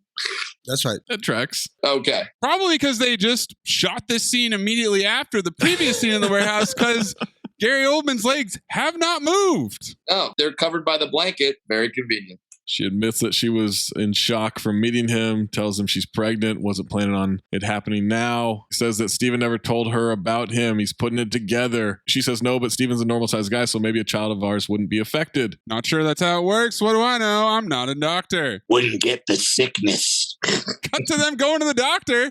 And Kate is wearing her second absurd hat. Just keep that in mind as well. It's this weird black tilted to the side hat. I wrote that she's dressed like a 1994 coffee shop. Like that is 100% that she's just the movie Singles. Central Perk? Yeah. Background extra and Friends for sure. Absolutely. And I said, is this turn of the century, bitch? But you guys have just confirmed this is 20th century, bitch. This is 20th century, bitch, for sure. Someone from the high school from Clueless. That's how she's dressed. He's hoping that his Uncle Bobby doesn't yell at him. It's not like we're dysfunctional or anything. He didn't make the convention Sunday night. He tells her about the convention and she mutters, asshole, about Steven. And she figured out that that's what Steven lied about. Now they're all sitting in the backyard. None of them knew about the marriage. She keeps saying, I think it wanted to be a surprise. Why? Now that you're expecting a baby, having to grope around in a fog of uncertainty? I don't understand what that means, but it's a great line. Whatever it is, I'm going to steal it. Fog of Uncertainty is a track from a death metal band. Absolutely. She says, if I have this baby and it turns out to be little, what does that mean in terms of raising him? And I wondered, is this movie an attempt at a PSA? It felt like it. This scene for sure. They tried to be like, okay, this is where we'll answer the questions and this is where we'll have a lot of heart. This is your Oscar moment. Rolf says, I think what Carol is thinking about is the medical aspects of the situation. Sure. And she says, yeah, that's totally what I'm thinking about. And I said, liar. Liar. Liar. You weren't thinking about that shit at all. And then Kate Beckinsale attempts to act her ass off when she immediately bursts into tears. Tears, I put in quotes. Because here I am questioning whether or not to bring a person into the world who's just like you. Oh God, what that must sound like. There's nothing about being little that precludes you from being happy or productive. Rolf says, yeah, look at us. And everyone laughs like Doc Rivers said something in a press conference. But she doesn't get the joke because she goes, Kitty is there and she's really offering herself up to Carol as a resource just in case. Yo, Kitty really worked her way in fast. Yeah, she's already in the fam, dude. It's been like 2 days max. I don't know how they did this because almost every dwarf in this family is a different type of dwarfism. Well, that happens, right? No, that does not happen. Unless there's adoption going on, which can happen. Possible, yeah. It's very plausible. I've seen it happen many times. But when my daughter was born, my daughter is also a dwarf. We knew, okay, she has achondroplasia. That is the type of dwarfism I have. We knew that was the case. Apparently, they're living on the island of Dr. Moreau, throwing genetics all over the place. Future cinephobe. Steven calls Kate late at night, wants to know how it went with Rolf. He's asleep on the couch. There's a really weird, intense close-up of her face and lips. What was that camera shot? It's a great question. She tells him about Bobby's house. Everybody was so nice. Bobby invited her to a party. She wants them to go together. He gets weird and says he'll meet them there, but his battery is about to die, so he'll see her tomorrow. One, I miss flip phone hangups more than anything in the world. It's a satisfying sound. It's the most satisfying hangup there is. So I thought she was getting fucked. Like she was cheating on him at this point. Thought Rolf was just going to town on her? That's what I thought. And then I was like, no, this is me like doing the thing where like, wouldn't it be great if that was the big twist in this movie? Wouldn't it be great? Wouldn't it be great? So he does the flip phone hang up and then he just chucks his phone. Chucks the phone into the darkness. Like Ryan Reynolds with a gun. Yeah. Back in the day when you could do that. And then the female coworker comes out of the dark. Just emerges. Are they staying in the field where they're doing the demonstrations during the day? And he invites her to the party. I got so confused. I'm like, okay, is he cheating with her? Yeah. And that's why he's away for a week when it's just about 30 minutes down the road? Or is he going to now take her to make his wife jealous? But why is he trying to make her jealous? It didn't make any sense. I don't know. This party is my favorite scene. But you know there's a party with a lot of little people and your first reaction is, well, I got to invite my... Like, you didn't tell your longtime girlfriend the entire time, but this hoe... He's like, wait, let me invite my 6'4" blonde Amazonian friend from work. And I say this hoe because she's a fire person and she was hoeing the tracks that put out the fire. That's what I said. Exactly. Oh, of course, yes. Exposition. Brad's just doing exposition here. Yeah. Brad's position. Kate, Rolf, Maurice, and Lucy show up. Lucy says it looks something like the mothership. Mm-hmm. I don't know what she's talking. The house? ESPN. I think that was another Alien reference. Thought maybe she thought she was abducted. But that's me reading into it. I have an observation, and I want to know if any of you guys had this observation about this party. Okay. First of all, I've seen conventions with less little people.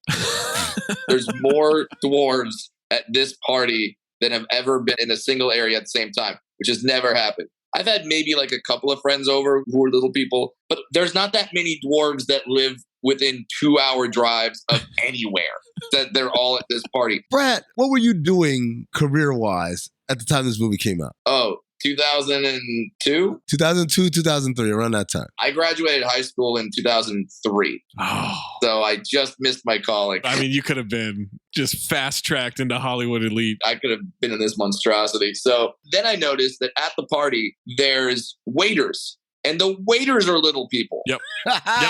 Yep. Because David Alan Grier's character is so depraved. He absolutely has a fetish, right? Yes. 100%. That is the only explanation for what's going on here. With the 9 hours of exposition that they offered absolutely every character in this film, all I wanted to know was more about David Alan Grier's character. Yeah, same. I would take his backstory as well. Absolutely. For sure. So everyone's a dwarf at the party. There's a few tall people, but for the most part, dwarves. The waiters are dwarves. The staff is dwarves. Did you notice the only people at the party that weren't dwarves? The valets. What the fuck? You have everyone coming up in a car that's been modified so they can drive it. And the only people that aren't dwarves, have the dwarves park the dwarves come. When Kate rolls up in the truck, this valet must have been like, fucking finally. Yeah.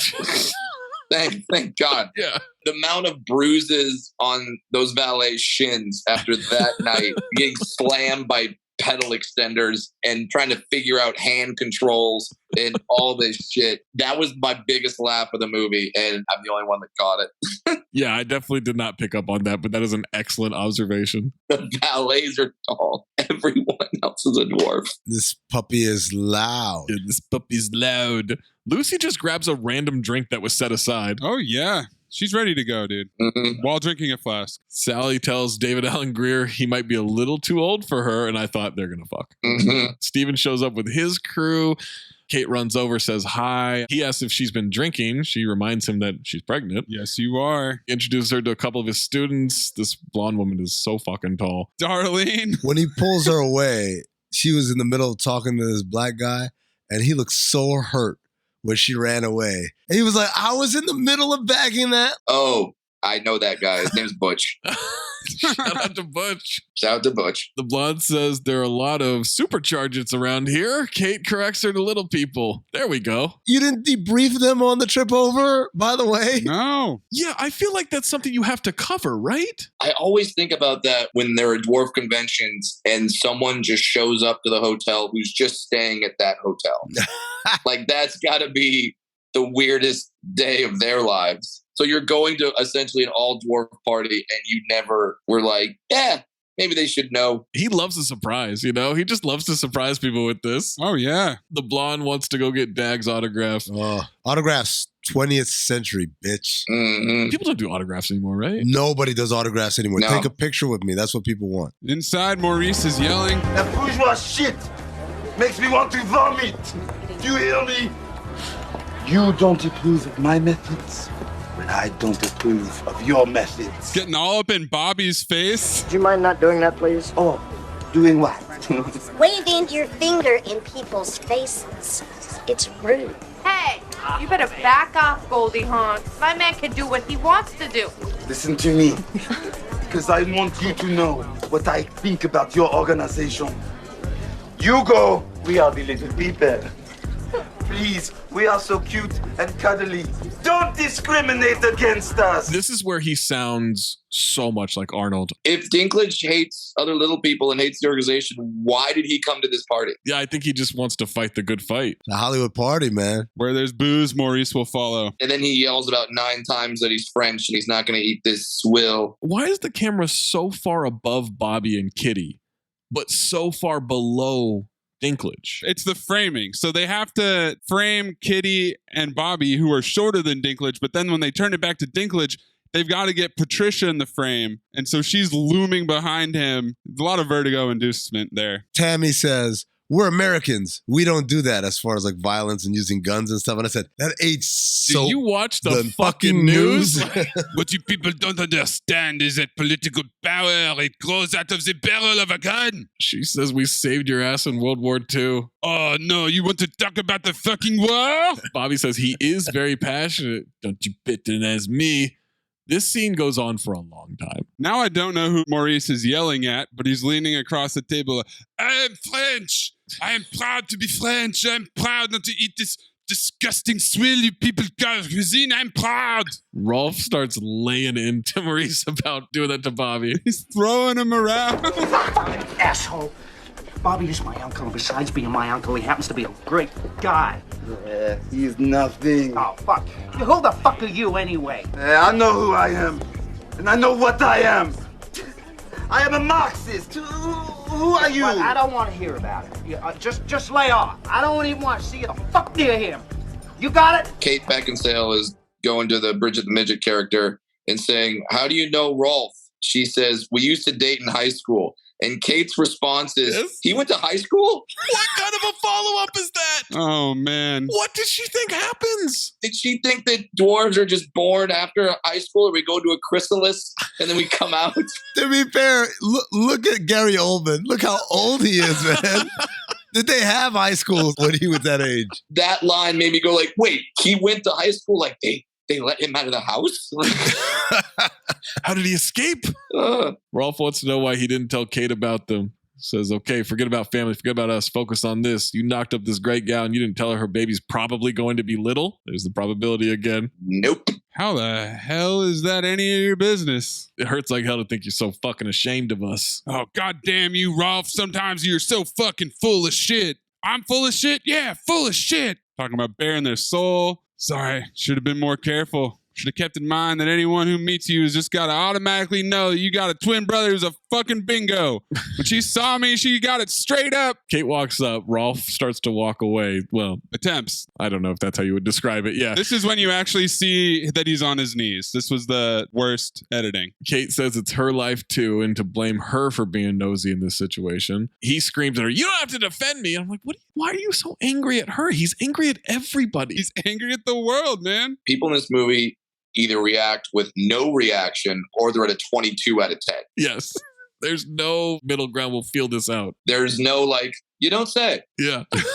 Looking for Sally. He's going to take Sally home. Where's Sally, guys? This scene. When he finds Dag plowing Sally. They're just inside on a table, a glass door that looks out into the entire party. Glass doors, huge windows. Everyone can see them fucking. There's another person right there. Right there. This place is the quote unquote alien mothership. There's probably a bedroom somewhere. Maybe he'd know where the other bedroom was if, I don't know, he fucking lived there. Oh, wait, it's his house. It's a fuck house. I think this is the point of the party. Yeah. All these little people come. He's going to pick one to have sex with, and then they get to watch. I think he picked two, but yes. I think that girl had next. But my favorite part is that Rolf turns the light on with his walking stick completely unnecessarily. You can clearly see everything that's happening. No, he has bad vision. You've seen the glasses. Oh, that's fair. Night blindness. I just saw the other girl. She's so sad. She is. She was very sad. She realizes Rolf just fucked it up. Like it was ready to tap in, and no, not so much. He says he's done with Sally. Kate tells Steven what just happened. Steven has a minute with Rolf. What a bitch, huh? I'm stupid to think anything could be different or change. Do you think I'm stupid? You're asking if I think you're stupid? You're taking too long to answer. Fuck you. I kind of like that exchange. I thought that was very brotherly. Steven's going home with Carol and everybody. What about the random girls he brought? What about his job? What about any of that? Yeah, because they just go home. Cut to Carol and Steven in bed. I'm not one of those crazy anti-abortion people. You know that. Always a great start to a conversation. But I want this baby. Having a fucked up kid is no bed of roses, Carol. Do not apply the term fucked up to our child. You know what I mean. What was Rolf's childhood like? Any other kids give him a hard time? And then comes the question out of nowhere. Have you ever been involved with a little person sexually? No, just kid stuff, you know? You know, the kids would come over, we'd sit in a circle, play doctor and that kind of thing. Could have been more than 10 or 12, so that doesn't really count. Was it you had a circle jerk with a bunch of little people? I would have loved to see that. She says this with a smile on her face. She's never smiled more than in this moment. Nope. She didn't smile this much when she found out she was pregnant. Nope. And he says, you would like to see that. She said, I sure would. And they start making out. This got her going. This was even weirder to me than the I'm going to give you a blowjob because you have a family obligation.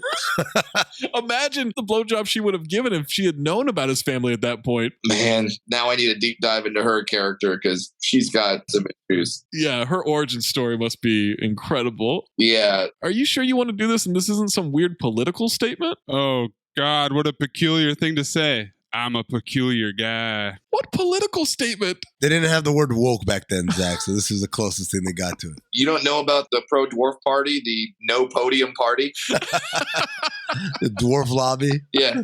She thinks he has a lot of ambivalence about his family being little. It's not healthy. He needs to get some help. McConaughey stares off into the distance, just so offended by this, doesn't like it. And that's the end of the scene. Cut to Kate meeting Steven's mother, Kathleen. She's wearing a dog collar. Yep. Mom's impressed that she's a painter and that she pays the bills with it. Carol's parents, the Lafarges, arrive. Just two awful last names, Bedalia and Lafarge. The whitest people ever. And they're all supposed to be Jewish. I said they look like a couple in a Flomax commercial. He looks like he just got off the golf course. He's sunburnt and rosy cheeked. And guess what? They didn't get a briefing either. No, no one does. And this scene was 20 minutes for one bad joke at the end. Rolf is just posted up behind the bar. Of course he is. Once again, not moving for the rest of the scene. The mom is horrified. I mean, horrified when she sees Steven's parents and brother. Can't even order a drink. That's how stupefied she is. Rolf and his wave. I'm over here. Behind the bar. Not going to come say hi. My favorite part is when her dad is sitting down with McConaughey and says, so, there any money in this firefighting stuff? No, there's no money in firefighting. You just do it for 10 years and you have a pension for the rest of your life. It's the same question that the mom asked Carol, to be fair. That's all these parents care about. But they find out they're both Navy men. There you go. They can bond over that. Kate's mom says you should have prepared us for this. Carol didn't think it was important. If you embarrass me, I'll never speak to you again, so get it together. Always the nonconformist. And Rolf out of nowhere. How's everyone's drink? I'm just standing over here.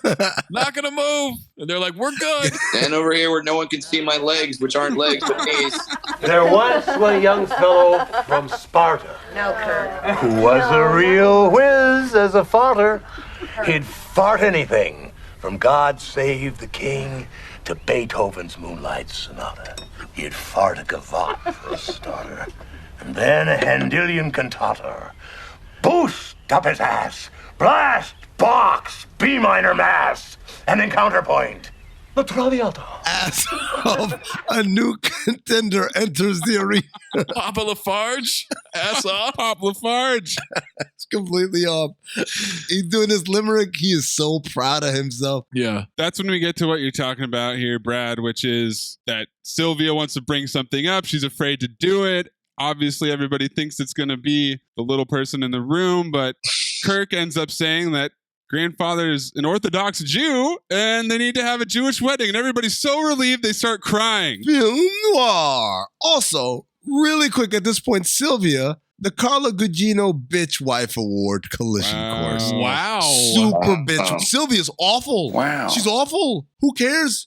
Once again, Carla Gugino has never played a bitch wife before. She always plays the bitch wife. That's the role that she plays. I'm not saying that she is a bitch wife. I'm saying she plays that role a lot. Rolf then asks if he dies before they get married, can we switch back to Catholic? Everybody laughs. And this is when the movie hits maximum overdrive. Yeah, they're like, oh, damn it, we've been doing this slowly. We gotta wrap this shit up. Let's get it going, baby. Let's go. Wedding in the middle of a public park with 19 people invited. It looks like the same park where It's 100% the same park. Rolf and Lucy went to have a picnic, but also the same park where Steven taught the firefighters how to put out fire. Hey, man, that's a romantic spot. Don't you want to get married where I teach people to save lives? Sally got an invite? Sure. Sally's back in the game, dude. She was just getting plowed by Dag. Yeah, Rolf's weak. She was getting digged down by Jackie Wilson. Wait a second. Maurice and Lucy are watching on a blanket from a distance? With a bottle of Jack. Maurice has braids with beads? Yes, he does. That's how we know that time has passed. Beads. Bees? Beads.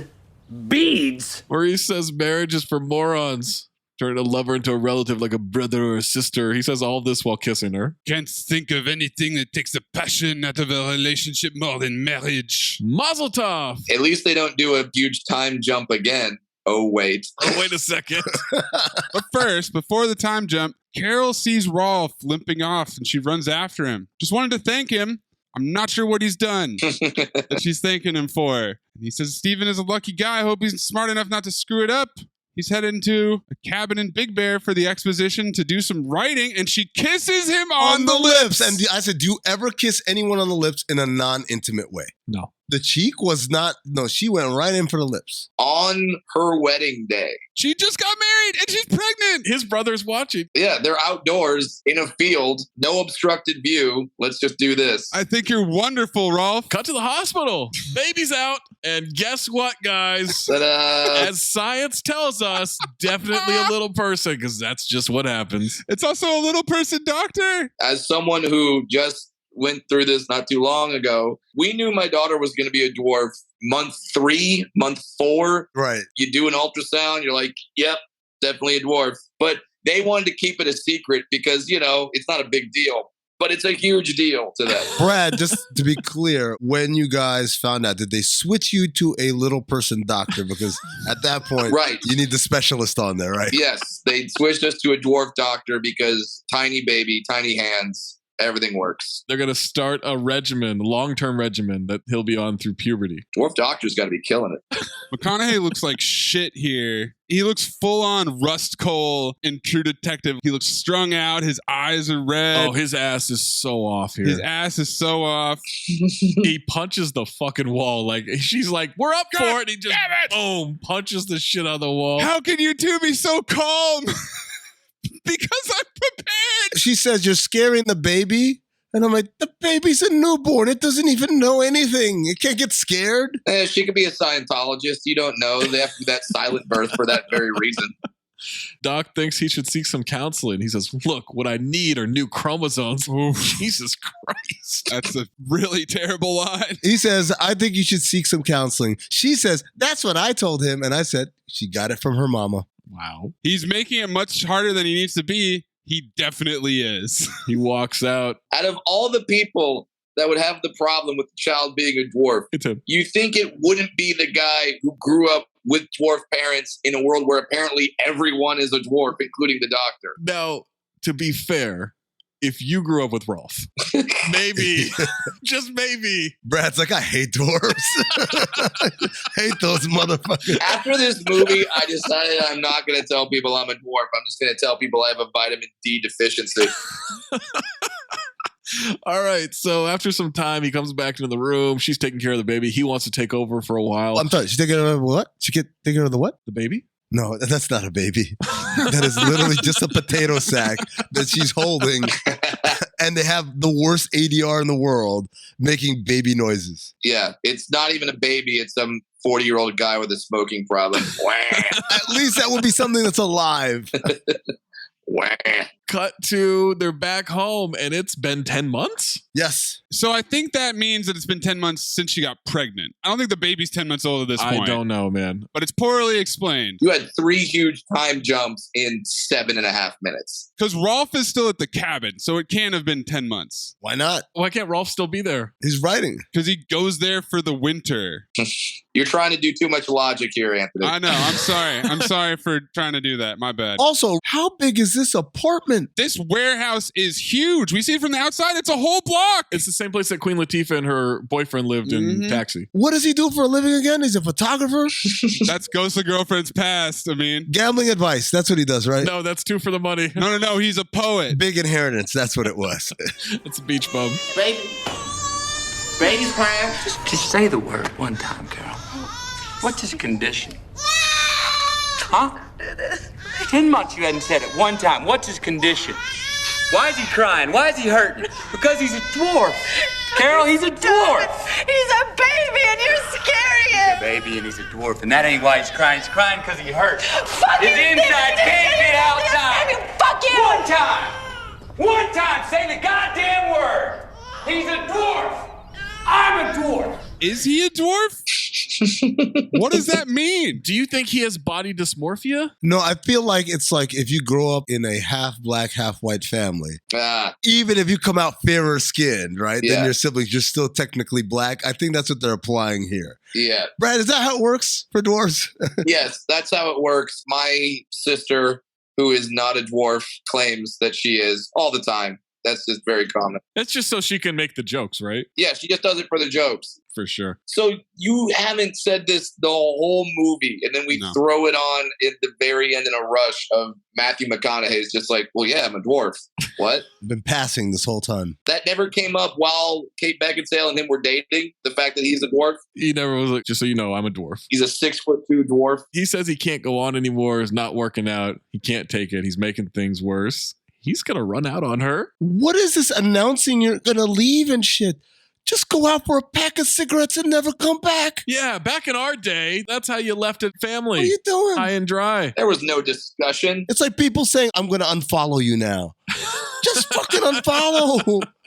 What is this announcement? Cut to Maurice and Lucy in a hot tub and Big Bear drinking margs and smoking cigs. Kate shows up with the baby, tells Rolf about the separation. And kisses him on the mouth again. If it's not too much of an inconvenience, you didn't even know this guy existed until 10 months ago or whatever it was.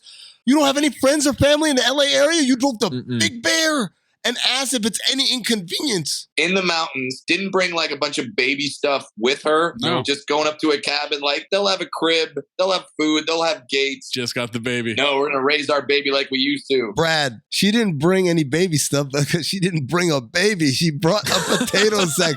Look at this thing. That's not a baby. That is a celery stalk right there. That's what that is. They gave her a pillow. There's a hanging triangle on the porch that Amin's trying to send back to Amazon. Yeah, same note too. Rolf says the writing is going well. Syndicated in 3 papers, the San Diegan, Fresno Bee, and the Chicago Tribune. You guys know what kind of triangle that is, right? For dinner. Yes, that's the Chuck Wagon triangle. That's a come and get it. Ding, ding, ding, ding, ding, ding, ding. That's what I was trying to get. But you wouldn't know how to play that either. Well, now I know I would. Brad, I don't know if you know this. I bought a triangle off Amazon because I wanted to do like the dinner bell kind of thing. and I realized I didn't know how to do it. When he got the slide whistle and the cowbell. So I had to send it back. You know what? I mean, I'm in Vegas. I could just go ask Carrot Top for his shit. Yeah, you could probably raid that trunk and he's not going to notice, right? Yeah, he's not going to notice. He just moves on to the next joke. Yeah. Yeah, he's got stuff. By the way, baby, ass off. Because he hasn't done a single scene with her all movie long, and now, all of a sudden now, they want him in there. Maurice says that Rolf's a middle-of-the-road kind of guy. That's what they want. Doesn't think that Rolf's views are radical enough. Lucy says they could lock him up in the loony bin, and that's not fun. And she says this knowingly, like she has loony bin experience. You know, if Maurice had his way, he'd take all the heads of the members of Congress, put them on spears, and display them outside the White House. This is when Amin sent that picture of Maurice's crazy eyes in the background, just getting real wide. Carol wants to buy a place like this someday, but Rolf says just stay here. She says it's so far from civilization. I said, it's Big Bear, you dumbass. It's Big Bear. Like, what, 2 hours maybe? Like, it's... And also, there's hospitals in Big Bear. Yeah, there's all kinds of shit. It's a real place. It's not fucking Narnia. He's talking about he likes it because of the writing, and she's like, oh yeah, the writing. How's that going? I said, you inconsiderate bitch. Why do you think he's here? Well, hold on. Her husband just left her because of their child. There's a lot going on here. She forgot to bring all that stuff for the baby. She forgot to bring a baby. Then we enter the manosphere real quick as Peter Dinklage takes us back to the Middle Ages. Superb.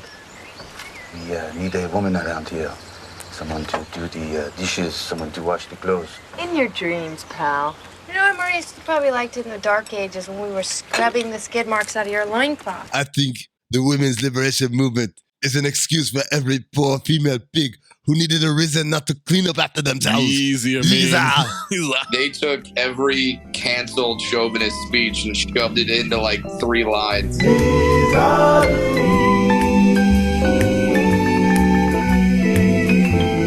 Lucy makes a bunch of fart jokes for some reason. Yeah, because when your entire sex is being put down, you just make fart jokes. That's what everyone does. She accused him of farting in the hot tub and he denied it. I guess that's a callback. Baby wakes up, time to feed. Maurice asks if she drinks, does the baby get drunk too? I'm not drunk. Well, maybe a little. What? You're a bad mom. She's feeding it drunk milk. Absolutely. You're not supposed to drink and then breastfeed. No, but this was 2002. We didn't know that back then. No, it's coming from the same woman who was all up in arms when he said, are you drinking? Like, I'm pregnant, remember?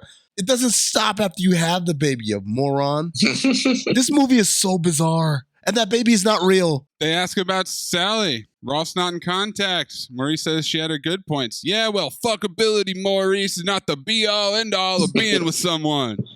Lucy starts playing super loud music. Maurice and Lucy fight like this all the time. Carol says, that's a shame. They seem like a really good couple. Do they? Not once. Hey, man, when it comes to couples that met with a hitchhiker porno scenario, they did really well. Ahead of the curve. Yeah, they went over 10 months. Later on, they're arguing. Lucy grabs all her shit and leaves. And then Maurice leaves too. She's walking out the door and says, I'm leaving you first.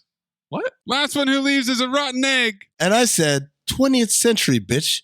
We used to say this shit all the time. Last one to do this is a rotten egg. Last one to do this is a rotten egg. No one says that at all. That shit died at the turn of the century. Yeah, and Maurice has been this character the whole movie. It's not like he just started. Nope. So these jokes were the ones that made her go. This was the one, yeah. I mean, you're up in Big Bear. You can walk to the lake, stare at the serene lake, take a breath, and go back. No, it's done. Now it's done. Rolf walks into Kate's room. Here's the baby fussing. He picks up the baby, takes it out of the room. Kate's out. She was too drunk. Now she wakes up, walks out to see Rolf with the baby, but he made it down the stairs with the baby in one hand, the cane in the other. Really fast. It's a dangerous game. Like, that is not safe. Back in the chair with his legs flopped up, holding the baby. I wrote, is she gonna fuck Rolf? What's going on here? Yo, same note too, bro. Yo, what do you think those lip kisses were for? I thought I was just making a dumb joke. I did not know what was coming. Yep. Me too. Tells her to go back to bed, get some rest. He has things covered. He's speaking like someone who's about to kidnap a baby. Oh, yeah. It's real uncomfortable. By the way, no, you don't have it covered because she brought no baby stuff. Yeah, you're not going to nurse this baby, no. Rolf. Like, that's not how that works. Next day, Rolf is cleaning the barbecue, Kate's reading on the porch, and Steve shows up. Rolf's glasses are like the glasses of every nerd character in every black movie. When they want to show that someone's a big nerd or completely inept, they always have these Coke bottle glasses. Yeah, Eddie Murphy Norbit glasses. So as he sees the baby, Rolf and Kate exchange a look, and I thought, they've definitely fucked at this point. That's a weird vibe. That's the, are we going to tell him now or later look. She says the baby's getting strong. Rolf walks off to give him some space. Steven's trying to be the man that she wants him to be. He's working on it. He loves her. She says he has to love their child. He's like, you don't think I love Vincent? I'm like, buddy, you walked out. You left. It gets better. Like, okay, maybe he said, hey, it was just a trial separation or whatever. Go through this whole back and forth. I don't really give a shit what they talk about. Nobody does. At the end, he walks away. He tells his brother, raise the kid right. I'm like, you're leaving again? You're leaving again? And that's when Rolf and Carol hold hands. And I said, are they fucking? The only thing he was worried about, he was like, boy, what you two must think of me. Not about the child, not about his wife. Just like, oh, I hope I don't look bad here. And Rolf doesn't understand. He says, what does that mean? You're still my brother. That's it. No clarification. All right. So see you at Thanksgiving? Yeah. All right. Bring the baby. He's heading back to the city. She says she's too busy without bringing him along. Busy doing what? You're certainly not painting anything. Getting drunk. What happened to paying the bills on your fucking warehouse? Well, she lives in the cabin now. She didn't have to. I guess so. When he walks out, he's like, love my son. What happened here? He says he'll do his best. There's a weird hug. He walks off to the car. They hold hands. It's nighttime. Rolf walks into her room to check on her. She's shook up. She can't sleep. He says to come with him. He's made a fire outside. No, he didn't. Have you seen Rolf? He didn't make a fire. He had a giant blade pop out of his cane and he used that to chop the wood. What's he doing? It's heavenly. She loves it out there. Absolutely heavenly. All of a sudden, she looks at the stars and she says, you can kiss me if you want to. What? They kiss. What? Fade to black. Are you fucking me? Credits, motherfucker. Are you fucking me? This is how the movie ends? The most shocking ending since Next. This was right up there with Sixth Sense. Now, did you see the after credits scene where Nick Fury comes and asks Maurice to make a hammer for Thor? This movie went so often with too much exposition and then nothing. Nothing. That's it. This is honestly what I've been waiting for this entire time is the trivia now. The trivia. I couldn't fucking believe. They were just like, let's just end it. Let's just end the movie. We've done enough damage. Time to explain why they just ended it. Hours and hours later, here comes the trivia. Matthew Bright wrote the script when he was 18. He envisioned, quote, a raucous comedy about little people fucking each other, but the movie never materialized. He had it for a while. There you go, Brad. Man. Producer Chris Hanley said it was really one of the first movies that approached the subject of little people in the story, and one of the biggest movies that involves small actors that's ever been made. Fuck you, Willow. Yeah, Willow was like 86, right? Yeah. How did Bright get this funded? This is wild. Quote, my stepfather, a guy my mother was married to for like a year, had this neighbor, John Langley, who did this show, Cops. Bad boys, what you gonna do? What you gonna do when they come for you? Bad boys, what you gonna do? What you gonna do when they come for you? He said, I'd be interested. And they got the script and said, hey, we want to make this movie, him and his wife. In regards to the casting of Gary Oldman, Peter Dinklage said, quote, there was some flack. Why would you put Gary Oldman on his knees? That's almost like blackface. There you go. And I have my own opinions about political correctness, but I was just like, it's Gary Oldman. He can do whatever he wants. No, he can't. Kate Beckinsale agreed to do the movie for scale with one condition. She wanted her character to wear the star's own lucky hat. And that is the weird hat. The stupid fucking hat. I said, sure, I promise you can wear it. At the time, Matthew Bright didn't know the hat would get him fired from the film. The suspense! The first day I shoot, Beckinsale wears her lucky hat, and this guy Langley's wife comes in and says, I don't like that hat. I said, it can't come off. Beckinsale offered to do the movie, and instead of charging millions of dollars, she's doing SAG minimum. And the only thing she asked was, can I wear my lucky hat? He says his refusal to rectify his producer's objections led to them pulling support from him and his crew during production. Tiptoes debuted in a 150-minute director's cut 150 at Harry Knowles' Butt-Numb-a-thon Film Festival. Bright was subsequently fired from the film, and it was re-edited into the 90-minute version we just watched. They cut 60 minutes. They cut Andy Rooney out of this movie. There was an entire subplot cut from the movie where Steven had a relationship with the blonde firefighter trainee. That makes sense. Who appears in the final film as one of the two trainees Steven invites to Jerry Robbins' party, is the name of David Allen Greer. Once he was fired, he attempted to have his name removed from the film, but was only allowed to remove his screenwriting credit, replacing it with the alias Bill Weiner. I've never seen the film, Bright said. I could not bear to look at it. It's horrible, I'm sure. I get infuriated just thinking about it. Certainly, he believes it damaged his standing in the industry. He hasn't directed a movie since. Wow. Dinklage said the original director's cut, which screened in Austin, Texas, was, quote, gorgeous, but the people who fired Bright ruined the movie. What could possibly have changed? Calling it, quote, what we were fighting against. The cutesiness of little people. I don't know how much cutesiness of dwarves I saw during that movie. It was just a lot of fucking. I guess us fucking is adorable. Sastag. For some reason, they invited Bright on stage to discuss the film at the Sundance premiere. He instead launched into a scathing attack on the Langleys for their interference and slammed the finished product. I absolutely savaged them. They started to run towards the stage, and it came out in some newspaper in New York that I've been thrown off the stage by the people who run Sundance, which was a lie. The director's cut has never been released. I mean, I'd watch it. Oh my God. I have to know. Yeah. I have to know. It has to all be from the second half. Yeah, because the second half just goes 10 months later, 4 months later, 3 months later. Brad, you've got some pull in this world, right? There's got to be a way you can get this. Listen, I can organize my dwarf army and we can demand the same way we did with the Snyder cut. Yes. We can demand the Bright cut. Release the Bright cut. Release the Bright cut of Tiptoes. So here's the crazy thing. He does this at Sundance. He said there's a whole bunch of rumors that came out that Gary Oldman and his management team were furious, but Bright says, quote, let me tell you, Gary Oldman put up the money for my ticket from Mexico City to go to Sundance to do exactly what I did. Oh, so Gary probably saw it and was like, no, I can't be a part of this. Would you guys like to know the details of Gary Oldman? All the details. Okay, here we go. All of them. Beckinsale explained to MTV he was basically on his knees with a prosthetic part of his head and face and a hump and different kinds of harnesses to strap his arms back to make them short and special clothes. They had various different effects. Like if he was sitting in a chair, his legs would actually be inside the chair and he'd have these little fake legs sticking out on top.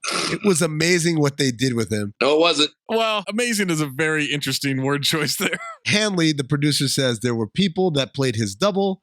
A large portion of that movie is visual effects. It's really not a lot of visual effects. There's only like 2 or 3 scenes where it looks like... Well, we haven't seen the Bright cut. Yeah. Okay, so let's... Release the Bright cut. Let's be respectful of the art. For what it's worth, the trailer called it the role of a lifetime for Gary Oldman. And I was like, okay, relax. But then I watched an interview with Gary Oldman where he called it the role of a lifetime. It should come as no surprise that the interview that Amin is referencing is not actually Gary Oldman talking about Tiptoes, but rather talking about his performance in The Darkest Hour where he played Winston Churchill. That's right. While doing research, Amin got fooled by the internet. It is a glorious part, a dream of a role, but it wasn't an immediate yes. I just wondered how I would meet the physical challenge of it. Yeah, because no one else has ever been cast as a little person. Think about how fucked up Hollywood is. And they were like, no, like when they made Wizard of Oz in 1947. 1938. They still said, now let's get some real little people in here. Yeah. We're not going to have freaking Clark Gable on his knee. Gary Oldman and Bob Hoskins. Those are tall men who have played dwarves. Wait, where did Bob Hoskins play a dwarf? Snow White and the Huntsman. Oh no, the one that just came out like 5 years ago? That was the sequel. So the first one. Recent one, the one with the Twilight Girl, right? Yep. Oh my God. He does short leg. What do you call it? The blackface equivalent? Yeah, it's not blackface, it's short leg. John Rhys Davies also. Yeah, I mean, Lord of the Rings did a lot of crazy. They would make sets that were bigger to everybody's different proportionality, and then they would cut the movie together with effects. Real question, Brad. Does it make a difference if it's in a completely fictional environment? You mean if it's a Hobbit? Yeah, like that. Does that make a difference? Yeah, it does. But the thing is you can do someone who doesn't have a condition having a condition. Like, you can do Bryan Cranston, where he's in the wheelchair and he's got muscular dystrophy or cystic fibrosis. I'm not sure which one. It can be done tastefully, and you have an actor like Bryan Cranston, it can be done really well. This was not that. I forget what you said earlier when you answered the question. What kind of dwarfism does Gary Oldman have in this movie? Oldmanism, apparently. Fictionalism. He's got that, because that type of dwarf does not exist. Ever. Never has. All right. Well, the inaugural Louis Pinnock Accent Award. Whoa, hold on, man. You following me? You can't do that, Lionel. Look, man, if you don't want me to have a foreman job, I understand, but I need my fucking job, man. Oh, what a tough crowd. I think it's Peter Dinklage's French accent just to get this party started right. Oldman's also in it. The motel owner guy is in it. The maid. Everyone's got an accent, but you really have to go with Dinklage yelling out, "I'm French," every 2 seconds in an Arnold Schwarzenegger voice. I wish I had a crepe. Idrisi also is another. Idrisi's also in there. Yeah, Idrisi's in there. I think that's how that guy actually talks. So he's in the McConaughey territory. I don't know this. Is Kate Beckinsale American? She's British. Yeah, so she does an accent too, but well. Right, yeah. Dinklage, I think we can all. Yeah, I think it's Dinklage across the board. It's Dinklage. Let's show them who the horsemen are, guys. Yeah, we got soul.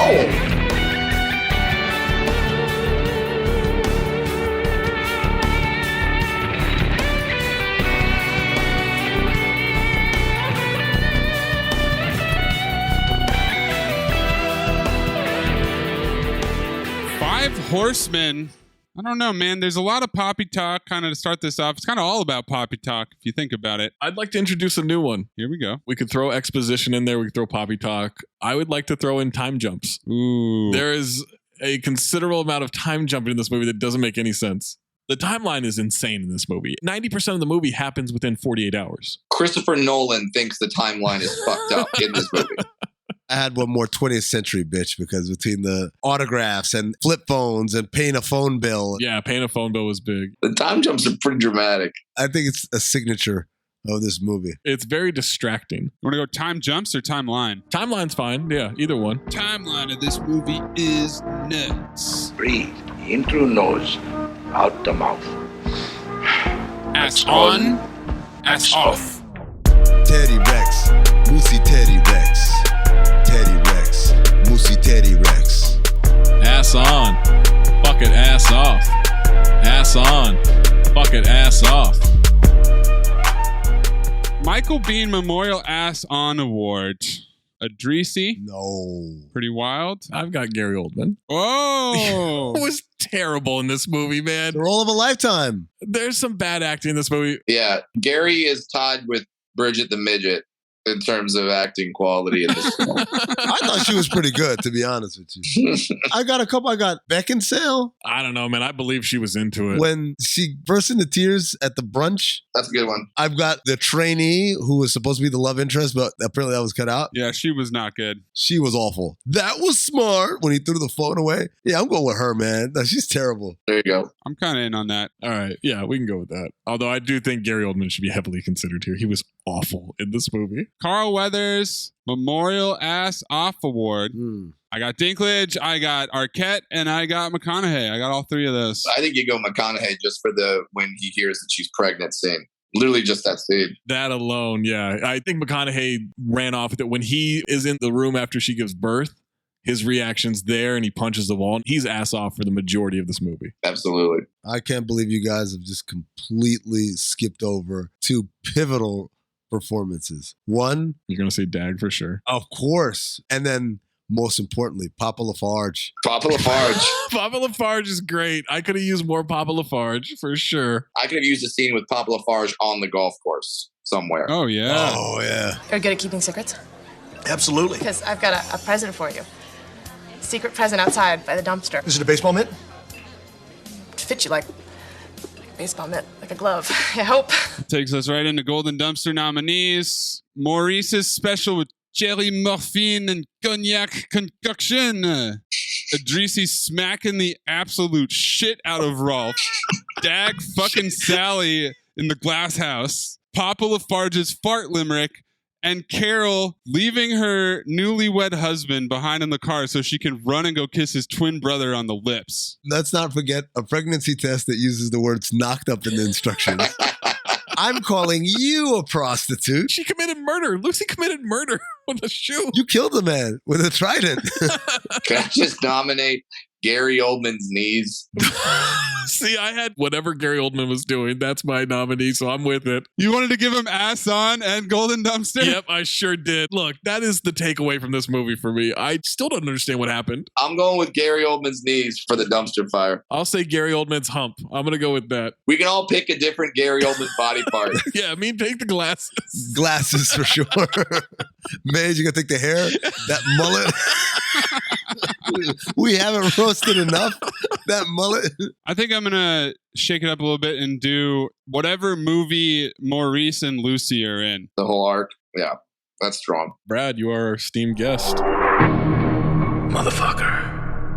I like that. Phobe or file for Tiptoes. As a dwarf, I cannot put this in the file. You can't file a short leg movie? No, I can't. It's Phobe. This would be like an Asian person going, you know, Mickey Rooney's performance was pretty spot on. Long Duck Dong is one of the best characters in cinematic history. This is the worst movie ever made. Ever. Phobe. Amin? Phobe or file? This movie is bizarre. I know we do the what is this movie even about question, but this one took it to a completely different level because I caught glimpses what I think they thought it was about, and it terrified me. This is someone making an effort to bring people together and to demystify, and in the process did the exact opposite. This is a heavy Phobe for me. This is one of those ones where I know this episode is going to be hilarious, but this movie, I cannot thumbs down it enough and tell people to run far, far away from it. Maze? There's a part of me that really wants to see the bright cut. See that extra 60 minutes. See if there's any chance that his actual vision was what he claimed. Not sure that I buy that it was, but he's alleging that it is. The way the last act, if you can call it that, the last third of the movie. Which one? All 9 last acts that they crammed into the end. This movie had more endings than The Return of the King. The note that it leaves you on, where she says, you can kiss me if you want. Kiss. Roll credits. I got so many questions. About what happens next. It tries to be a PSA at certain points in the movie. As Brad has informed us, most of the information they shared was inaccurate. Allegedly, guys. Again, we've got competing sources here. I just want to be fair. This would be like if there was a movie about historical black athletes and they had a scene where a white doctor puts up the x-ray that does reveal the extra bone in every black person's foot. It's just that equivalent. Okay, I might be on Brad's side now. It's an all-time Cinephobe movie joining such classics as White Man's Burden and Soul Man and Homie Spumoni in terms of what? And it's a phobe, folks. Spumoni. Homie Spumoni's the only one to do it well. Homie Spumoni was a good movie, man. Well, Zach, phobe or file? I started watching this last night, and I got a little higher than I intended. I fell asleep. So I woke up this morning, started watching it, and I'm kind of sending some texts into the group chat. There's points where I'm like, okay, this movie is so ridiculous that I realize how offensive it is. I might file this movie. I'm worried about it. So I even sent at one point, I said, I'm worried I'm going to file this movie. Then about 40 minutes later, put in all caps, I'm terrified that I'm going to file this movie because I feel like this is going to be a really bad situation for me. But I got to be honest, right? Do you remember what point in the movie when you wrote that note? It was the wedding. It was the wedding when I saw Maurice with the braids and the beads. Mm-hmm. And then the way the movie ended, once we get to the cabin, I could not believe that this is how they, like, I would watch this again in the sense that it would have to be the bright cut. Yeah. I am fascinated by what this gorgeous movie Peter Dinklage saw is. Right. But I cannot in good conscience file this movie Fraud. because the ending was so bewildering. You wanted to so badly, you fraud. I really thought I was like, this is going to be such a bad look for me. But the end of the last like 25 minutes of this movie are so scattered in ways that don't make any sense. Not like the movie made sense before, but just in a way where I don't even know what's happening anymore. Exactly. And so I've got to phobe it, but I was really worried for a while. Zach, thank you, because I was about to speed dial the Little People Defense Coalition. Get his ass. We were going to protest your house. I was going to get canceled, man. I was going to get canceled so hard. We were going to have our picket signs. I mean, they wouldn't be picket signs. They'd be 3x5 cards. We'd have them outside your house. On like a popsicle stick or something. Yeah. Make sure you're sending us your Lewis Pinnock Accent Award, your 5 Horsemen, your Ass On, Ass Off, your Golden Dumpster, your Phober File on Twitter at Talk Hoops, at Corn Puzzle, at Darth Amin, and at Funny Brad. Brad, do you have anything you'd like to promote? Sounds weird after this, promoting anything else with a dwarf in it. Would you like to promote something that isn't offensive to little people? Yes, I say that, and yet I'm about to promote something that could be. It's a dwarf in a circus, but I'm in a Cirque du Soleil show here in Las Vegas. I'm the first comedian ever to be in a Cirque du Soleil show. It's called Mad Apple. It's at the New York Hotel and Casino. I'm doing stand-up in the Cirque du Soleil show. I don't want you to think that I'm being fired out of a cannon going, wee wee, not doing that. I actually invited Amin to see the show. Amin has seen the show, so he could give you his review. Mad Apple, Amin, Phober File. It's a strong file. I'd never been to a Cirque du Soleil show, and I was thinking to myself, okay, I'm going to see Brad do his however long stand-up you're going to do, and then I'm going to just have to sit through the rest of this. But it was all pretty amazing and very well done, very well choreographed, and Brad, your outfit is very Cirque du Soleil. That's all I'll say. Yeah. Oh, okay. Brad, how long is this going on? We're all going to be in Vegas for Summer League. Is this something that is still going on in the first 2 weeks of July? Yes, it'll still be going on. Please bring LeBron. You have my word. LeBron will be there. I'm going to be doing this show until, as of right now, August 17th, but there is a renegotiation of my contract. Not to get too much into the weeds, but yeah, they're going to try to keep me for longer. We'll see if I do. I will say this. I'm having a great time, and it is a really fun show. It's a fun show. So if you're in Vegas, come see Mad Apple at the New York Hotel. Amazing. Brad, as part of your contract negotiations, wearing your favorite hat on stage. I mean, the hat I'm wearing is pretty fucking cool. Yeah. I mean, we'll tell you. So maybe it should be. He's got a Cirque du Soleil hat. Yeah, the Cirque du Soleil hat. His look, yes. I can't wait. If you walked around on the strip, Brad, in that outfit, someone would inevitably ask, you a Cirque du Soleil? Because yeah. that's not an outfit that people wear casually. Yeah, the hat got the producer of the show fired because I demanded I wear it. Crazy. But yeah, I will invite all you guys out when you're out here for Summer League. Who needs late night parties at the strip clubs and the steakhouses? You got Cirque du Soleil, man. The whole hat thing reminds me of Curb Your Enthusiasm, where Michael Richards believes that the magic hat. Oh, yeah. And refuses to take it off because Leon told him to wear it. You know what? Kate Beckinsale needed that hat in more scenes, and then the movie would have been good. That's why I was so conflicted about which hat it was. There's got to be way more hat in the bright cut. If that's not the main reason to get our hands on the bright cut, so we could get more of that hat. For sure, yeah. Tweet out #release the bright cut. Next time we make love, you introduce me to Jade.